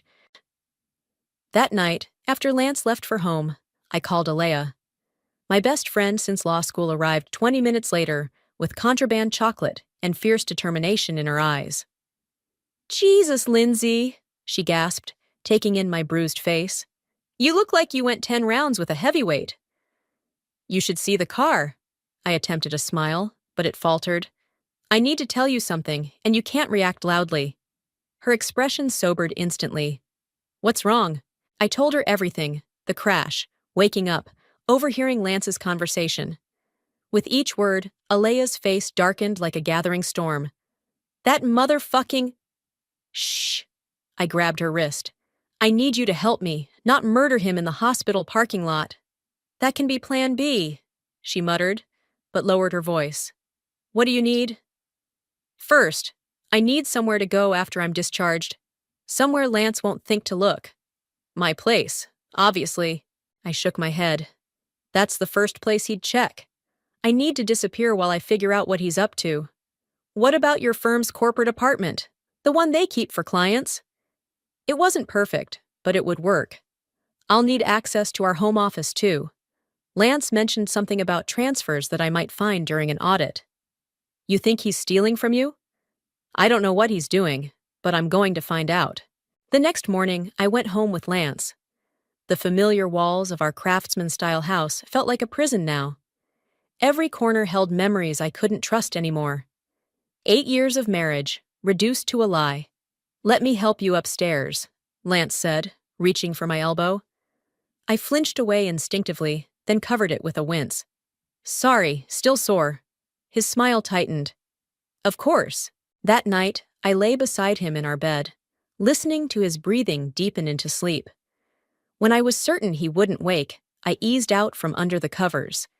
Each movement sent pain shooting through my ribs, but I bit my lip and kept going. Our home office was at the end of the hall. I closed the door silently behind me and powered on my laptop. If Lance was hiding financial documents, they'd be password protected. But after 8 years together, I knew all his passwords, or thought I did. His usual combination failed, so did his backup. Frustrated, I tried combinations of our anniversary, his birthday, his mother's maiden name. Nothing worked. Then I tried Kingsley, his business partner's name. The screen unlocked. My hands shook as I navigated through folders. Most contained the expected files for their property development company, but one folder, labeled simply escrow, caught my attention. Inside were wire transfer records, massive sums moving between accounts I didn't recognize. What are you doing? I jumped, slamming the laptop closed. Lance stood in the doorway, his silhouette menacing in the darkness. I couldn't sleep, I said, heart hammering. Thought I'd check work emails. He stepped into the room, and I fought the urge to back away. At 3 a.m, with my laptop? I grabbed the wrong one in the dark. The lie sounded pathetic, even to my ears. Lance moved closer, his expression unreadable in the dim light from the hallway. What did you see? Nothing, I said too quickly. Just the login screen. His hand shot out, gripping my wrist hard enough to bruise. Don't lie to me, Lindsay. What did you see? In that moment, the pretense between us shattered. The man I'd married was gone, replaced by someone I didn't recognize, someone capable of planning my death for money. Let go of me, I said, my voice steadier than I felt. His grip tightened. Answer the question. I saw enough, I whispered, meeting his eyes. I saw enough to know my accident wasn't an accident at all. Lance's eyes widened, then narrowed to slits. You're confused. The medication. Stop! I twisted my wrist free. I heard you in the hospital, talking about making my death look like an accident, about insurance money. For a heartbeat, he seemed genuinely shocked. Then his expression hardened into something I'd never seen before. Calculation replacing the mask of concern he'd worn for days. You misunderstood, he said, voice eerily calm.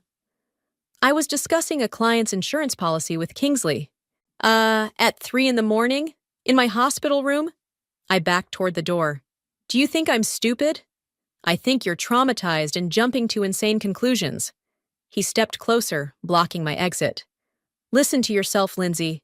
You're accusing your husband of trying to kill you. Because you did. My voice cracked. That truck didn't appear out of nowhere. You arranged it. His laugh was cold. This is absurd. You need help. What I need is to get away from you. I tried to push past him, but he caught my arm. You're not going anywhere. His fingers dug into my bruised skin. Not until you calm down. Fear shot through me, but beneath it, something else was building, rage. This man had shared my bed, my life, my trust, and he'd tried to end me for money. I drove my knee upward, catching him between the legs. He doubled over with a strangled cry, and I shoved past him, ignoring the screaming pain in my ribs. You bitch! He gasped behind me. I grabbed my phone and purse from our bedroom and fled down the stairs, each step jarring my injured body. I could hear him recovering, following. My car keys were in the bowl by the front door. I snatched them and stumbled outside into the cold night air. Lance appeared in the doorway as I backed my car down the driveway. His face, illuminated by the porch light, was contorted with fury. I'd never seen that expression before, but now I wondered if it had always been there, hidden beneath the charm. I drove straight to Alea's apartment, calling her on the way. He knows, I said when she answered. I confronted him. I'm coming to you. 20 minutes later, I sat on Alice's couch while she paced her living room, a baseball bat propped against the wall. Just in case. We need to call the police, she insisted. And tell them what? That I overheard a conversation? That my husband has files I don't understand? I shook my head. I need evidence before I do anything. He tried to kill you. And I need to prove it. I pulled out my phone. I'm calling Sage. Sage had been my mentor when I first joined the firm. Now a senior partner, she specialized in financial crimes, exactly what I suspected Lance of committing. Lindsay? Her voice was thick with sleep when she answered.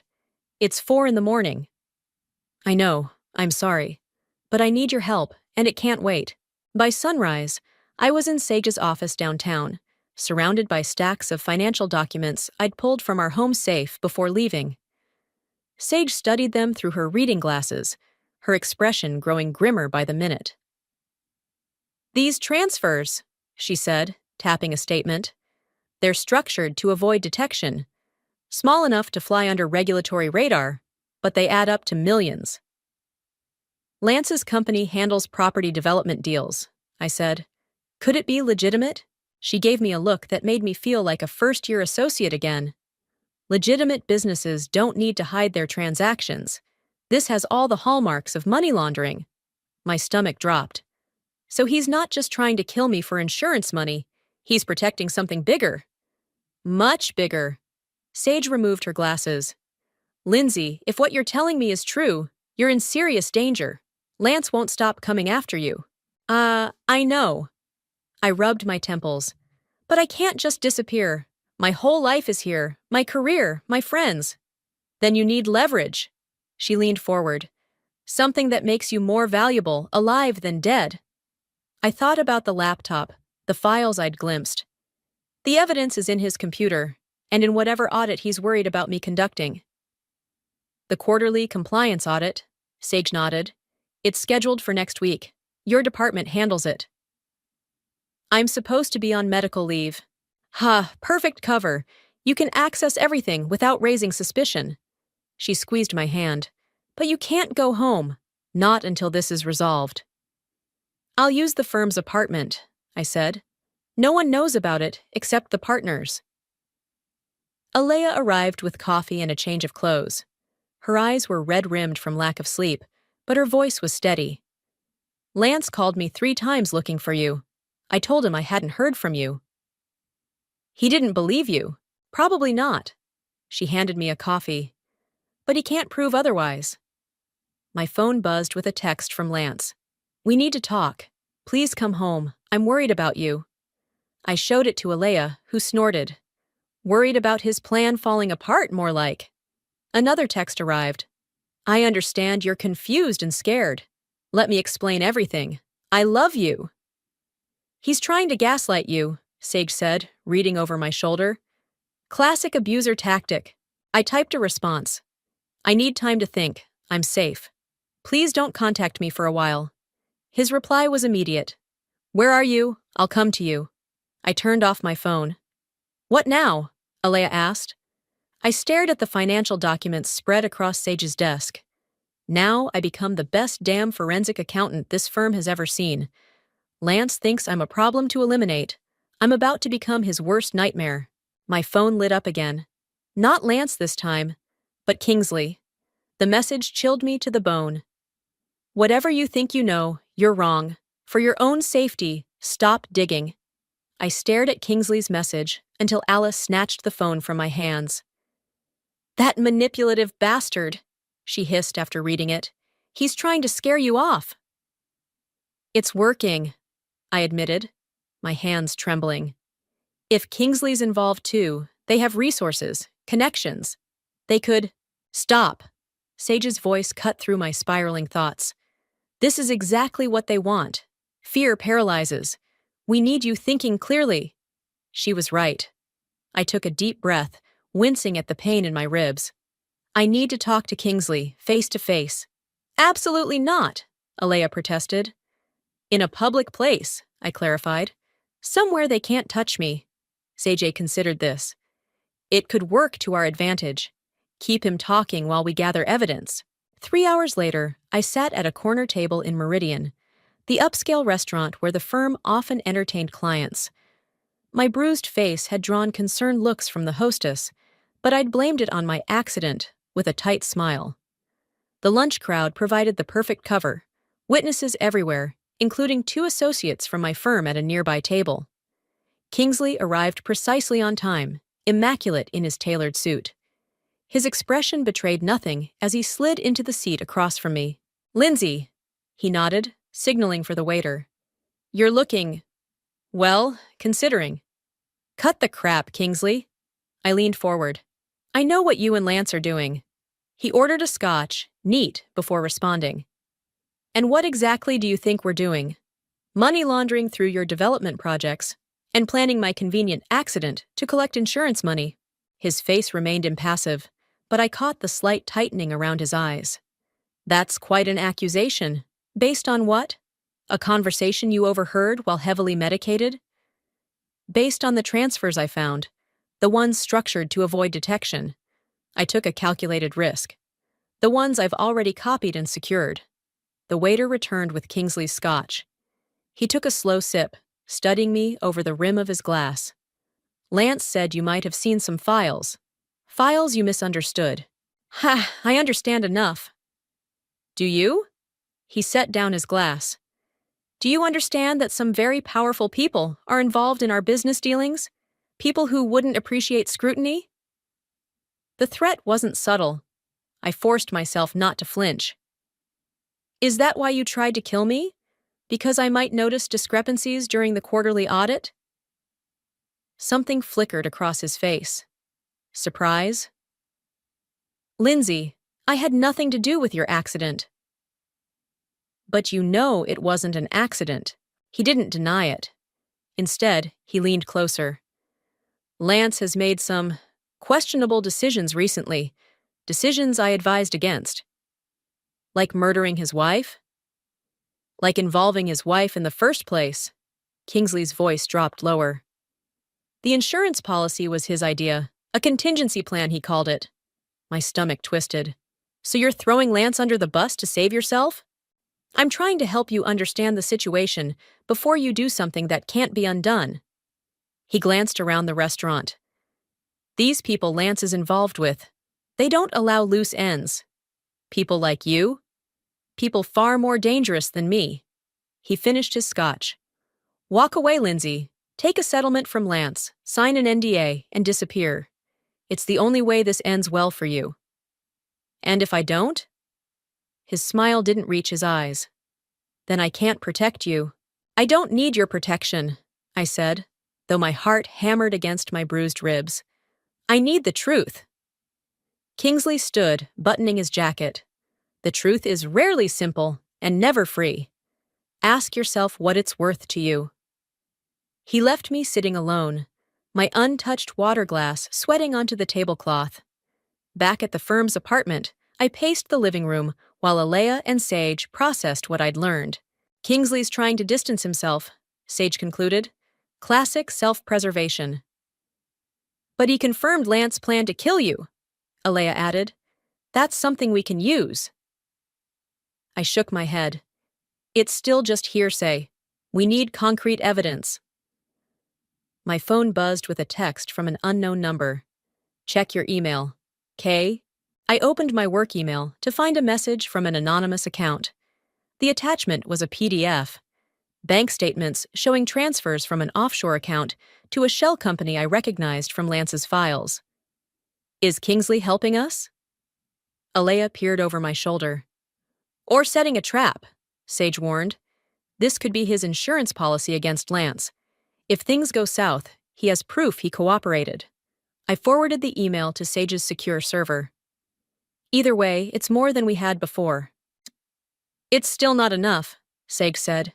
We need the complete paper trail, and we need to know who these dangerous people are. A knock at the door froze us all. Alea grabbed a kitchen knife while Sage peered through the peephole. It's Daria, she said, surprised. Daria Ferguson was the last person I expected to see. My colleague at the firm was more competitor than friend. Our relationship professional, but cool. She stepped inside, her sharp eyes taking in my bruised face and disheveled appearance. I heard you were on medical leave, she said without preamble. Then I saw you with Kingsley at Meridian. Are you following me? I demanded. No.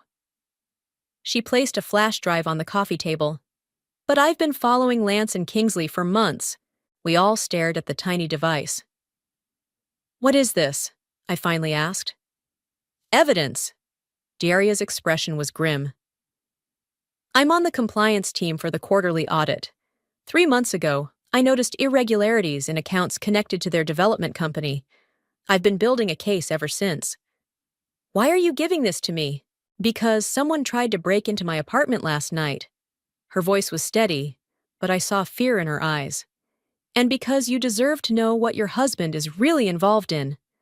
I picked up the flash drive, suddenly aware that I was holding something people might kill for. It's not just money laundering, Daria said quietly. It's much worse. We gathered around my laptop as Daria opened files from the flash drive. What I saw made my blood run cold. Human trafficking, Sage whispered, scrolling through documents showing young women brought in as hospitality staff for Lance and Kingsley's luxury developments. They're using the properties as fronts, Daria explained. The money laundering supports it, but the real profit comes from trafficking women through their international investment seminars. My stomach heaved. The development company Lance had built over the last 5 years, the business I'd helped him establish with my legal expertise and connections, was a criminal enterprise, and I'd never suspected a thing. There's more, Daria said, opening another folder. These are communications between Lance and someone called Dalton. They discuss your accident specifically. I stared at the screen, reading messages dated just days before my crash. Dalton, everything set for Thursday night? Lance, yes. Mountain Road after her dinner meeting. Clean and quick.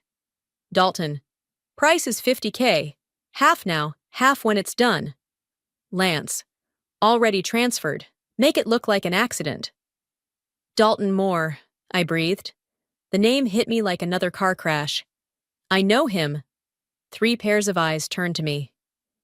We dated in law school, before I met Lance. My voice sounded distant to my own ears. It ended badly. How badly? Alea asked. He became obsessive, followed me, threatened me. I swallowed hard. I had to get a restraining order. And Lance hired him to kill you? Seiji looked incredulous. That's beyond twisted. It's personal, I realized. Lance didn't just want me dead for money. He wanted to use someone from my past, someone who already hated me. The room fell silent as the full weight of the betrayal sank in. My husband hadn't just planned my murder. He'd crafted it as a perverse form of poetic justice. "We need to go to the FBI," Seiji said finally. "This is federal-level crime." "Not yet," I countered. "These files are copies. We need originals, server access, something that can't be denied." "And we need to move you somewhere safer," Alea added. "If they realize Daria has shared this information." "My place isn't safe either," Daria interrupted. "I've booked a hotel room under a colleague's name." I rubbed my temples, trying to think through the fog of pain and betrayal. "The quarterly audit is in 3 days. That's our chance to access everything officially." "You can't seriously be planning to go into the office," Alea protested. "It's the perfect cover. Everyone knows I'm a workaholic. No one will question me coming in despite my injuries." "It's too dangerous," Seg argued. "It's our best shot," I insisted. "I'll go in, access the servers through the compliance portal, and download everything we need." Before anyone could object further, my phone rang. Lance's name flashed on the screen. "Don't answer it," Alea warned. "I have to. If I keep avoiding him, he'll get suspicious." I took a deep breath and put the phone on speaker. "Hello?" "Lindsay, thank God." Lance's voice oozed relief. "I've been worried sick. Where are you?" "Somewhere safe." I kept my tone neutral. I needed space to think. "Baby, please come home. Whatever you think you heard or saw, we can work through it." "I'm not ready to talk yet." "Is this about the files on my laptop?" His voice hardened slightly. "Those are complex business matters. You're misinterpreting them." "Maybe," I lied. "That's why I need time." "Time for what? To talk to people who don't understand our business? To make accusations that could damage everything we've built?" The "we" made me want to scream. I dug my nails into my palm. "I haven't talked to anyone." "Then why was Kingsley texting me about your lunch meeting?" My blood froze. I shot a panicked look at the others. "I ran into him at Meridian," I said carefully. "He approached me." "And Daria? Did she approach you too?" Daria's eyes widened in alarm. "What are you talking about?" I asked, fighting to keep my voice steady. "Don't play dumb, Lindsay. The firm's security system logs everyone who accesses the apartment. Daria's keycard was used 2 hours ago." I'd forgotten about the security logs. A rookie mistake that could get us all killed. "Lance, You have until tomorrow to come home," he cut me off. "After that, I can't guarantee your safety, or the safety of anyone helping you." The line went dead. "He's bluffing," Alice said, but her voice wavered. "No, he's not." I stood up, ignoring the pain shooting through my body. "We need to move, now." We packed essentials in silence, the weight of Lance's threat hanging over us.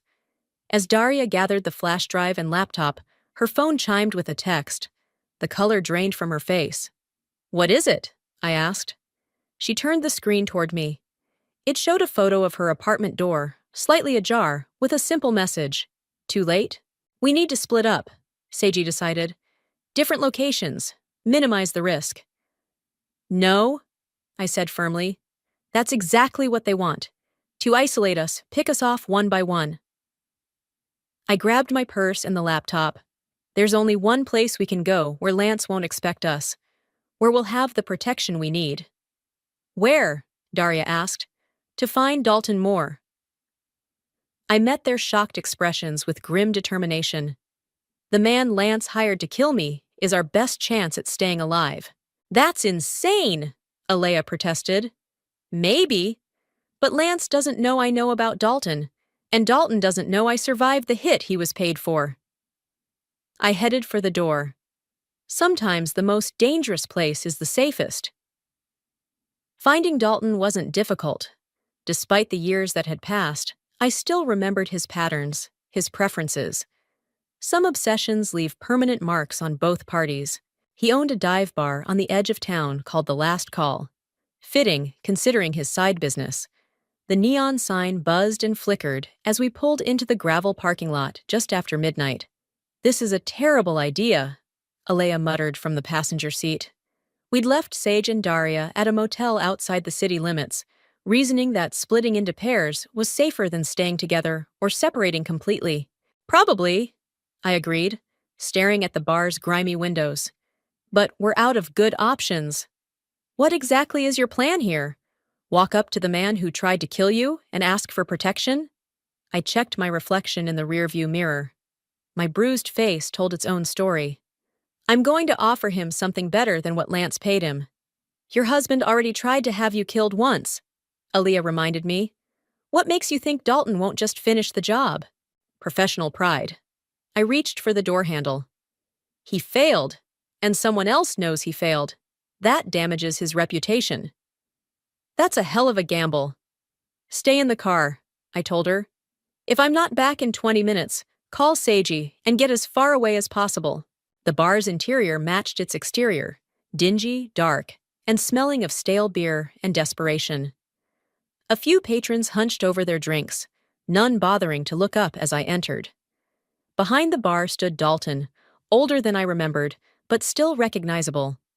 The lean build had thickened, his once sharp features softened by time and hard living, but his eyes, those cold, calculating eyes, hadn't changed at all. Those eyes found mine immediately. Recognition flashed across his face, followed by something I couldn't quite read. Surprise? Fear? He recovered quickly, wiping his hands on a towel. Well, he said as I approached the bar. Look what the cat dragged in. Hello, Dalton. Lindsay. He set down a glass with deliberate care. You look like shit. Funny story about that. I slid onto a bar stool, ignoring the pain in my ribs. Someone ran me off Mountain Pass Road last Thursday. Tried to make it look like an accident. His expression didn't change, but his knuckles whitened against the bar top. Sounds dangerous. You should be more careful. The thing is, I continued, keeping my voice low, the job wasn't finished, and now Lance is scrambling. Dalton's eyes darted around the bar before returning to mine. I don't know what you're talking about. $50,000, half up front, half on completion. I leaned closer. Except there was no completion, was there? Just a botched job and a very alive target sitting in front of you. He poured 2 shots of whiskey, sliding one toward me. You always were too smart for your own good. Smart enough to know Lance won't pay the second half now, and smart enough to know he might want to tie up loose ends. I left the shot untouched. Loose ends like the hitman who failed. A muscle twitched in Dalton's jaw. What do you want? Information, protection, and a chance to bring Lance down before he can hurt anyone else. Dalton laughed, a harsh sound with no humor. And why would I help you? Because I can pay better than Lance, and because I can keep you out of prison when this all comes crashing down. He studied me for a long moment. Wait here. He disappeared through a door behind the bar. I glanced at my watch. 10 minutes had passed. Alea would be getting anxious. Dalton returned with a manila envelope, which he slid across the bar. Insurance policy, I keep records on all my clients. Inside were photos of Lance meeting Dalton at a storage facility, text messages discussing payment terms, and a hand-drawn map of the mountain road with an X marking the spot where I went off. Why keep this? I asked, leafing through the evidence. Like you said, loose ends. He knocked back his shot. Your husband's involved with dangerous people. I wanted leverage if things went south. The trafficking operation. Dalton's eyebrows rose slightly. You know about that? Oh, enough to know it's bigger than Lance and Kingsley. Who's really running it? He glanced around the bar again, then leaned in. A woman named Elise. No last name that I know of. Old money, political connections. Lance and Kingsley are just middle management. The name meant nothing to me, but it was a start. Where can I find her? You don't. She finds you. Dalton refilled his glass. Look, whatever you're planning, drop it. Take what I've given you and disappear. These people don't play games. Neither do I, not anymore. I gathered the documents. I need somewhere safe for tonight, somewhere Lance wouldn't think to look. Dalton sighed, resignation in his eyes. There's an apartment above the bar. It's not much, but it's off the grid. Thank you. Don't thank me. His voice hardened. I'm not doing this out of the goodness of my heart. When this is over, we're even. The restraining order, the reputation you ruined, all of it. Clean slate. I nodded, understanding the transaction. I'll get Alla from the car. The friend who helped you put me away? Dalton's laugh was bitter. This just keeps getting better. Alea was furious when I explained the arrangement, but she followed me upstairs to Dalton's Spartan apartment. The space was clean but impersonal, a place to sleep, not to live. I don't trust him, she whispered as we settled on the threadbare couch. He tried to kill you. He failed to kill me, I corrected, and now he's as much a target as we are. My phone buzzed with a text from Saig. Daria's gone. Left while I was showering. Took the flash drive. Damn it! I showed Alia the message. You think she went back to Lance? Or she got scared and ran? I tried calling Daria's number, but it went straight to voicemail. Another text from Saig appeared. Someone's outside the room, calling police. Then nothing. We need to go, Alea said, already on her feet. It's too late. Dalton stood in the doorway, a gun in his hand. Your friend Daria sold you out. Lance knows you're here. My heart plummeted. How do you know that? He tossed me his phone. On the screen was a text from Lance. She's with you, 100K to finish the job. Both of them. So what happens now? I asked, my voice steadier than I felt. Dalton checked his watch. Now we have about 10 minutes before Lance's men arrive. And we need to be gone in 5. We? Like I said. He tucked the gun into his waistband. Clean slate, let's go. We fled through the bar's back exit as headlights swept the parking lot. Dalton led us to a nondescript sedan parked in the alley, its engine already running. Get in, he ordered, sliding behind the wheel. I hesitated, every instinct screaming that trusting Dalton was insanity. But the alternative, facing Lance and whoever he'd brought, was worse. Lindsay, come on! Alea yanked open the back door. We peeled out of the alley as 2 SUVs pulled up to the bar. In the rearview mirror, I glimpsed men in dark clothing entering the building, their movements purposeful and coordinated. Not local muscle, professionals. Where are we going? I asked as Dalton navigated through back streets, keeping his headlights off. Somewhere they won't look. His eyes flicked to the mirror constantly. We need to ditch this car first. It's too easy to track. My phone buzzed. Sage again. Safe. Police came. Told them it was a misunderstanding. Where are you? I texted back. On the move. Daria betrayed us. Stay where you are. We need to go to the firm, I said suddenly. Tonight. Dalton shot me a look like I'd lost my mind. That's the first place they'll look.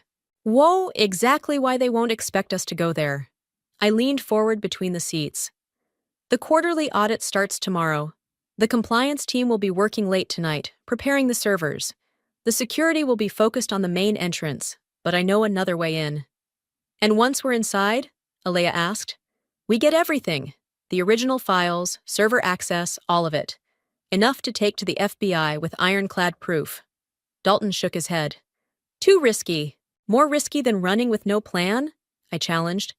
Lance is always 3 steps ahead because he knows how I think. It's time to do something he'd never expect. 20 minutes later, we abandoned Dalton's car in a shopping mall parking lot and took an Uber to a coffee shop 2 blocks from my firm. The night air was cold against my face as we walked the final distance, staying in the shadows. There's a service entrance on the east side, I explained. The cleaning crew uses it. My key card should work. Should, Alea hissed. Will, I corrected. Unless Lance has already had my access revoked. The service door beeped green when I swiped my card. We slipped inside, into the fluorescent-lit back hallway that smelled of industrial cleaner. The compliance department is on the 14th floor, I whispered. This time of night, there should only be a skeleton crew. We took the service elevator, my heart pounding harder with each floor we passed. When the doors opened, I peered out cautiously. The hallway was empty, but I could see light spilling from the glass-walled compliance office at the end of the corridor. "Wait here," I told Dalton and Alea. "If something goes wrong, get out and call Sage." I walked toward the light, trying to appear casual despite my bruised face and the fear coursing through me. Through the glass, I could see two people hunched over computers, junior associates pulling an all-nighter for the audit. I pushed open the door. "Working late?" They jumped, startled by my appearance. "Ms. Wood!" The younger one, Ryan, I remembered, looked shocked. "We thought you were on medical leave." "I am. Officially." I moved to an empty workstation. But I heard there were some irregularities in the Young Green Development accounts. I wanted to check personally. The associates exchanged glances. "Ms. Ferguson already pulled those files," the other one said. "She said you'd authorized it." My stomach dropped. "When?" "Earlier today. She took them to Mr. Young for review." Of course she had. Daria had been working with Lance all along, feeding him information about our movements while pretending to help us. "I see." I kept my voice neutral. "Well, I'd like to review them myself. Can you access the server backup?" Ryan hesitated. "We'd need authorization from a partner," I finished. "Like Sake Taylor? Call her, she'll confirm." While Ryan made the call, I texted Alia. "Daria took the files to Lance. Need server backup." Sage must have been convincing, because minutes later, Ryan was logging me into the system with his credentials. "The compliance portal is already open," he explained. "All the audit files are accessible from there." I scanned the folders quickly, looking for anything related to Young Green Development. Most had already been emptied, Lance covering his tracks. But in a subfolder labeled Historical Data, I found what I needed. Server logs showing access patterns, transfer records, and most damning of all, emails between Lance, Kingsley, and someone using the alias Elise. It had to be. I was downloading the files to a secure drive when the office door opened. I turned, expecting Ala or Dalton. Instead, Lance stood in the doorway, Kingsley beside him. Behind them, Daria watched with cold eyes. "Lindsay." Lance's voice was soft, almost sad. "Always so predictable." The associates shrank back, sensing the tension. Lance gestured, and they scurried out, leaving us alone. "Predictable?" I stood my ground. "You didn't predict I'd survive your little accident." "A miscalculation," he admitted. "One I won't repeat. It's over, Lance. I have everything. The trafficking operation, the money laundering, the hit you ordered on me. It's all being uploaded to the FBI as we speak." Uncertainty flickered across his face. "You're bluffing." "Am I?" I nodded toward the computer, where a progress bar showed the upload at 89%. "You taught me to always have a contingency plan." Lance lunged for the computer, but I was faster, putting myself between him and the screen. He grabbed my injured ribs, making me gasp with pain. "You stupid bitch," he hissed. "You have no idea what you're dealing with." "I know exactly what I'm dealing with." I gritted through the pain. A coward who tried to have his wife killed, rather than face her in divorce court. His hand closed around my throat. "It was never about the divorce. It was about keeping you from finding out about Elise, about what we've built." "Built?" I choked out. "You're trafficking women, destroying lives." "Creating an empire," he corrected, tightening his grip. Black spots danced at the edges of my vision. Behind Lance, I saw Kingsley watching impassively, Daria with a hint of regret in her eyes. Then a new figure appeared in the doorway. Dalton, his gun trained on Lance. "Let her go," he said quietly. Lance laughed without releasing me. "You had your chance to kill her. You failed." "I missed on purpose," Dalton replied. "Insurance policy, just like the recordings I made of our meetings, the ones I sent to the FBI an hour ago." Lance's grip loosened slightly. "You're lying." "Check your phone," Dalton suggested. As if on cue, Lance's phone buzzed. He glanced at it, color draining from his face. The upload reached 100%. Complete. "It's over," I said again, my voice raw. Lance's eyes met mine, and for the first time, I saw the truth. He had never loved me. I had only ever been a convenient cover, a respectable facade for his real life. "If I'm going down," he whispered, "you're coming with me." His hand moved to his jacket. I saw the glint of metal. A gunshot cracked through the air. Lance crumpled to the floor, blood blooming across his shoulder. Behind him stood Alea, Dalton's gun trembling in her hands. "He was going to shoot you," she whispered. Kingsley bolted for the door, but Dalton caught him with a swift punch that sent him sprawling. Daria remained frozen, her face a mask of shock. I stared at my husband writhing on the carpet, clutching his wounded shoulder. The man I'd built a life with. The man who'd ordered my death. Something cold and final settled in my chest as I knelt beside him. "You never loved me, did you?" I asked softly. Lance's eyes, clouded with pain, met mine. "I loved what you represented. Respectability, connections, the perfect cover. And when I became a liability?" "Business decision." His laugh turned into a grimace. "Nothing personal." "This is personal." I pulled his phone from his jacket pocket. "And now I'm going to find Elise and burn your entire operation to the ground." Sirens wailed in the distance. Someone, probably the associates, had called the police. "You won't find her," Lance gasped. "She's untouchable." I held up his phone, showing him the screen. "Your location tracking is still on. Every meeting you've had for the past 6 months is logged here, including the ones at the Westlake property." Fear flashed across his face. "You don't know what you're doing." "I know exactly what I'm doing." I stood up. "I'm finishing what you started." The next hours passed in a blur of police statements, FBI interviews, and medical examinations. Dawn was breaking when Agent Rivera finally closed her notebook. "We've verified the evidence you provided," she said. "Combined with Mr. Moore's testimony and the server data, we have enough to charge your husband, Mr. Green, and Miss Ferguson with multiple federal crimes." "And Elise?" I asked. "We're coordinating a raid on the Westlake property based on the location data you provided." She hesitated. "But I should warn you, these trafficking networks have powerful protection. The woman you know as Elise may have already fled." "She won't run," I said with certainty. "She thinks she's untouchable." Agent Rivera studied me. "We'll need you to testify." "I'll do whatever it takes." After she left, Alea found me in the hospital waiting room, her eyes red from crying. "I shot your husband." "You saved my life," I corrected, taking her hand. "How are you holding up?" "Surprisingly okay." She gave a shaky laugh. "Turns out I'm capable of more than I thought. That makes 2 of us." Sage arrived with coffee and clean clothes. "The firm's in chaos. The managing partners are trying to distance themselves from the scandal. Let me guess, they're claiming no knowledge of Lance's activities, while simultaneously launching an internal investigation to show how seriously they take compliance."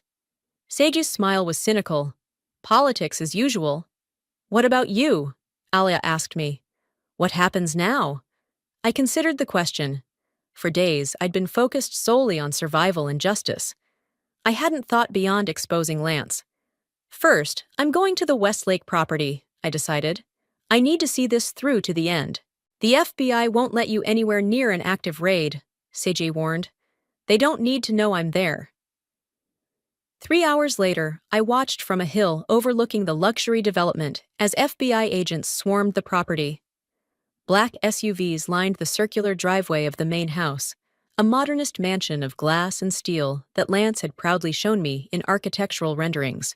"This is a bad idea," Dalton muttered beside me. He'd insisted on coming, claiming he needed to ensure his testimony aligned with the evidence. But I suspected he felt responsible for me now, a strange twist in our complicated history. "I need to see her face," I said. "The woman who made my husband decide I was disposable." Through binoculars, I watched agents escorting people from the house, young women looking shell-shocked, men in expensive suits being handcuffed. Then a figure emerged that made my breath catch. "That's her," Dalton confirmed. "Elise." She was striking, tall, elegant, with silver-streaked dark hair and the confident bearing of old money. Even in handcuffs, she radiated authority. As if sensing my gaze, she looked up toward our position, her expression inscrutable. "You got what you wanted," Dalton said. "Time to go." But something nagged at me, a connection I couldn't quite grasp. I zoomed the binoculars, focusing on Elise's face as an agent guided her into a vehicle. Recognition hit me like a physical blow. "I know her," I whispered. "That's Eleanor Mercer." "Who?" "My mother's college roommate. She used to visit when I was a child." Memories cascaded. The elegant woman who brought me expensive gifts, who took a special interest in my education, who suggested the law firm where I eventually built my career. She's been watching me my whole life, I realized. Grooming me. For what? I don't know. I lowered the binoculars, my mind racing. But I'm going to find out. As we drove back to the city, I felt strangely hollow. The adrenaline that had carried me through the past week was fading, leaving raw grief in its wake. Not for Lance. That relationship had died the moment I heard him planning my murder. But for the life I'd thought I had. The future I'd believed in. "What will you do now?" Dalton asked, breaking the silence. I watched the city skyline emerge through the windshield, familiar yet somehow foreign. Rebuild. But differently this time. Differently? How?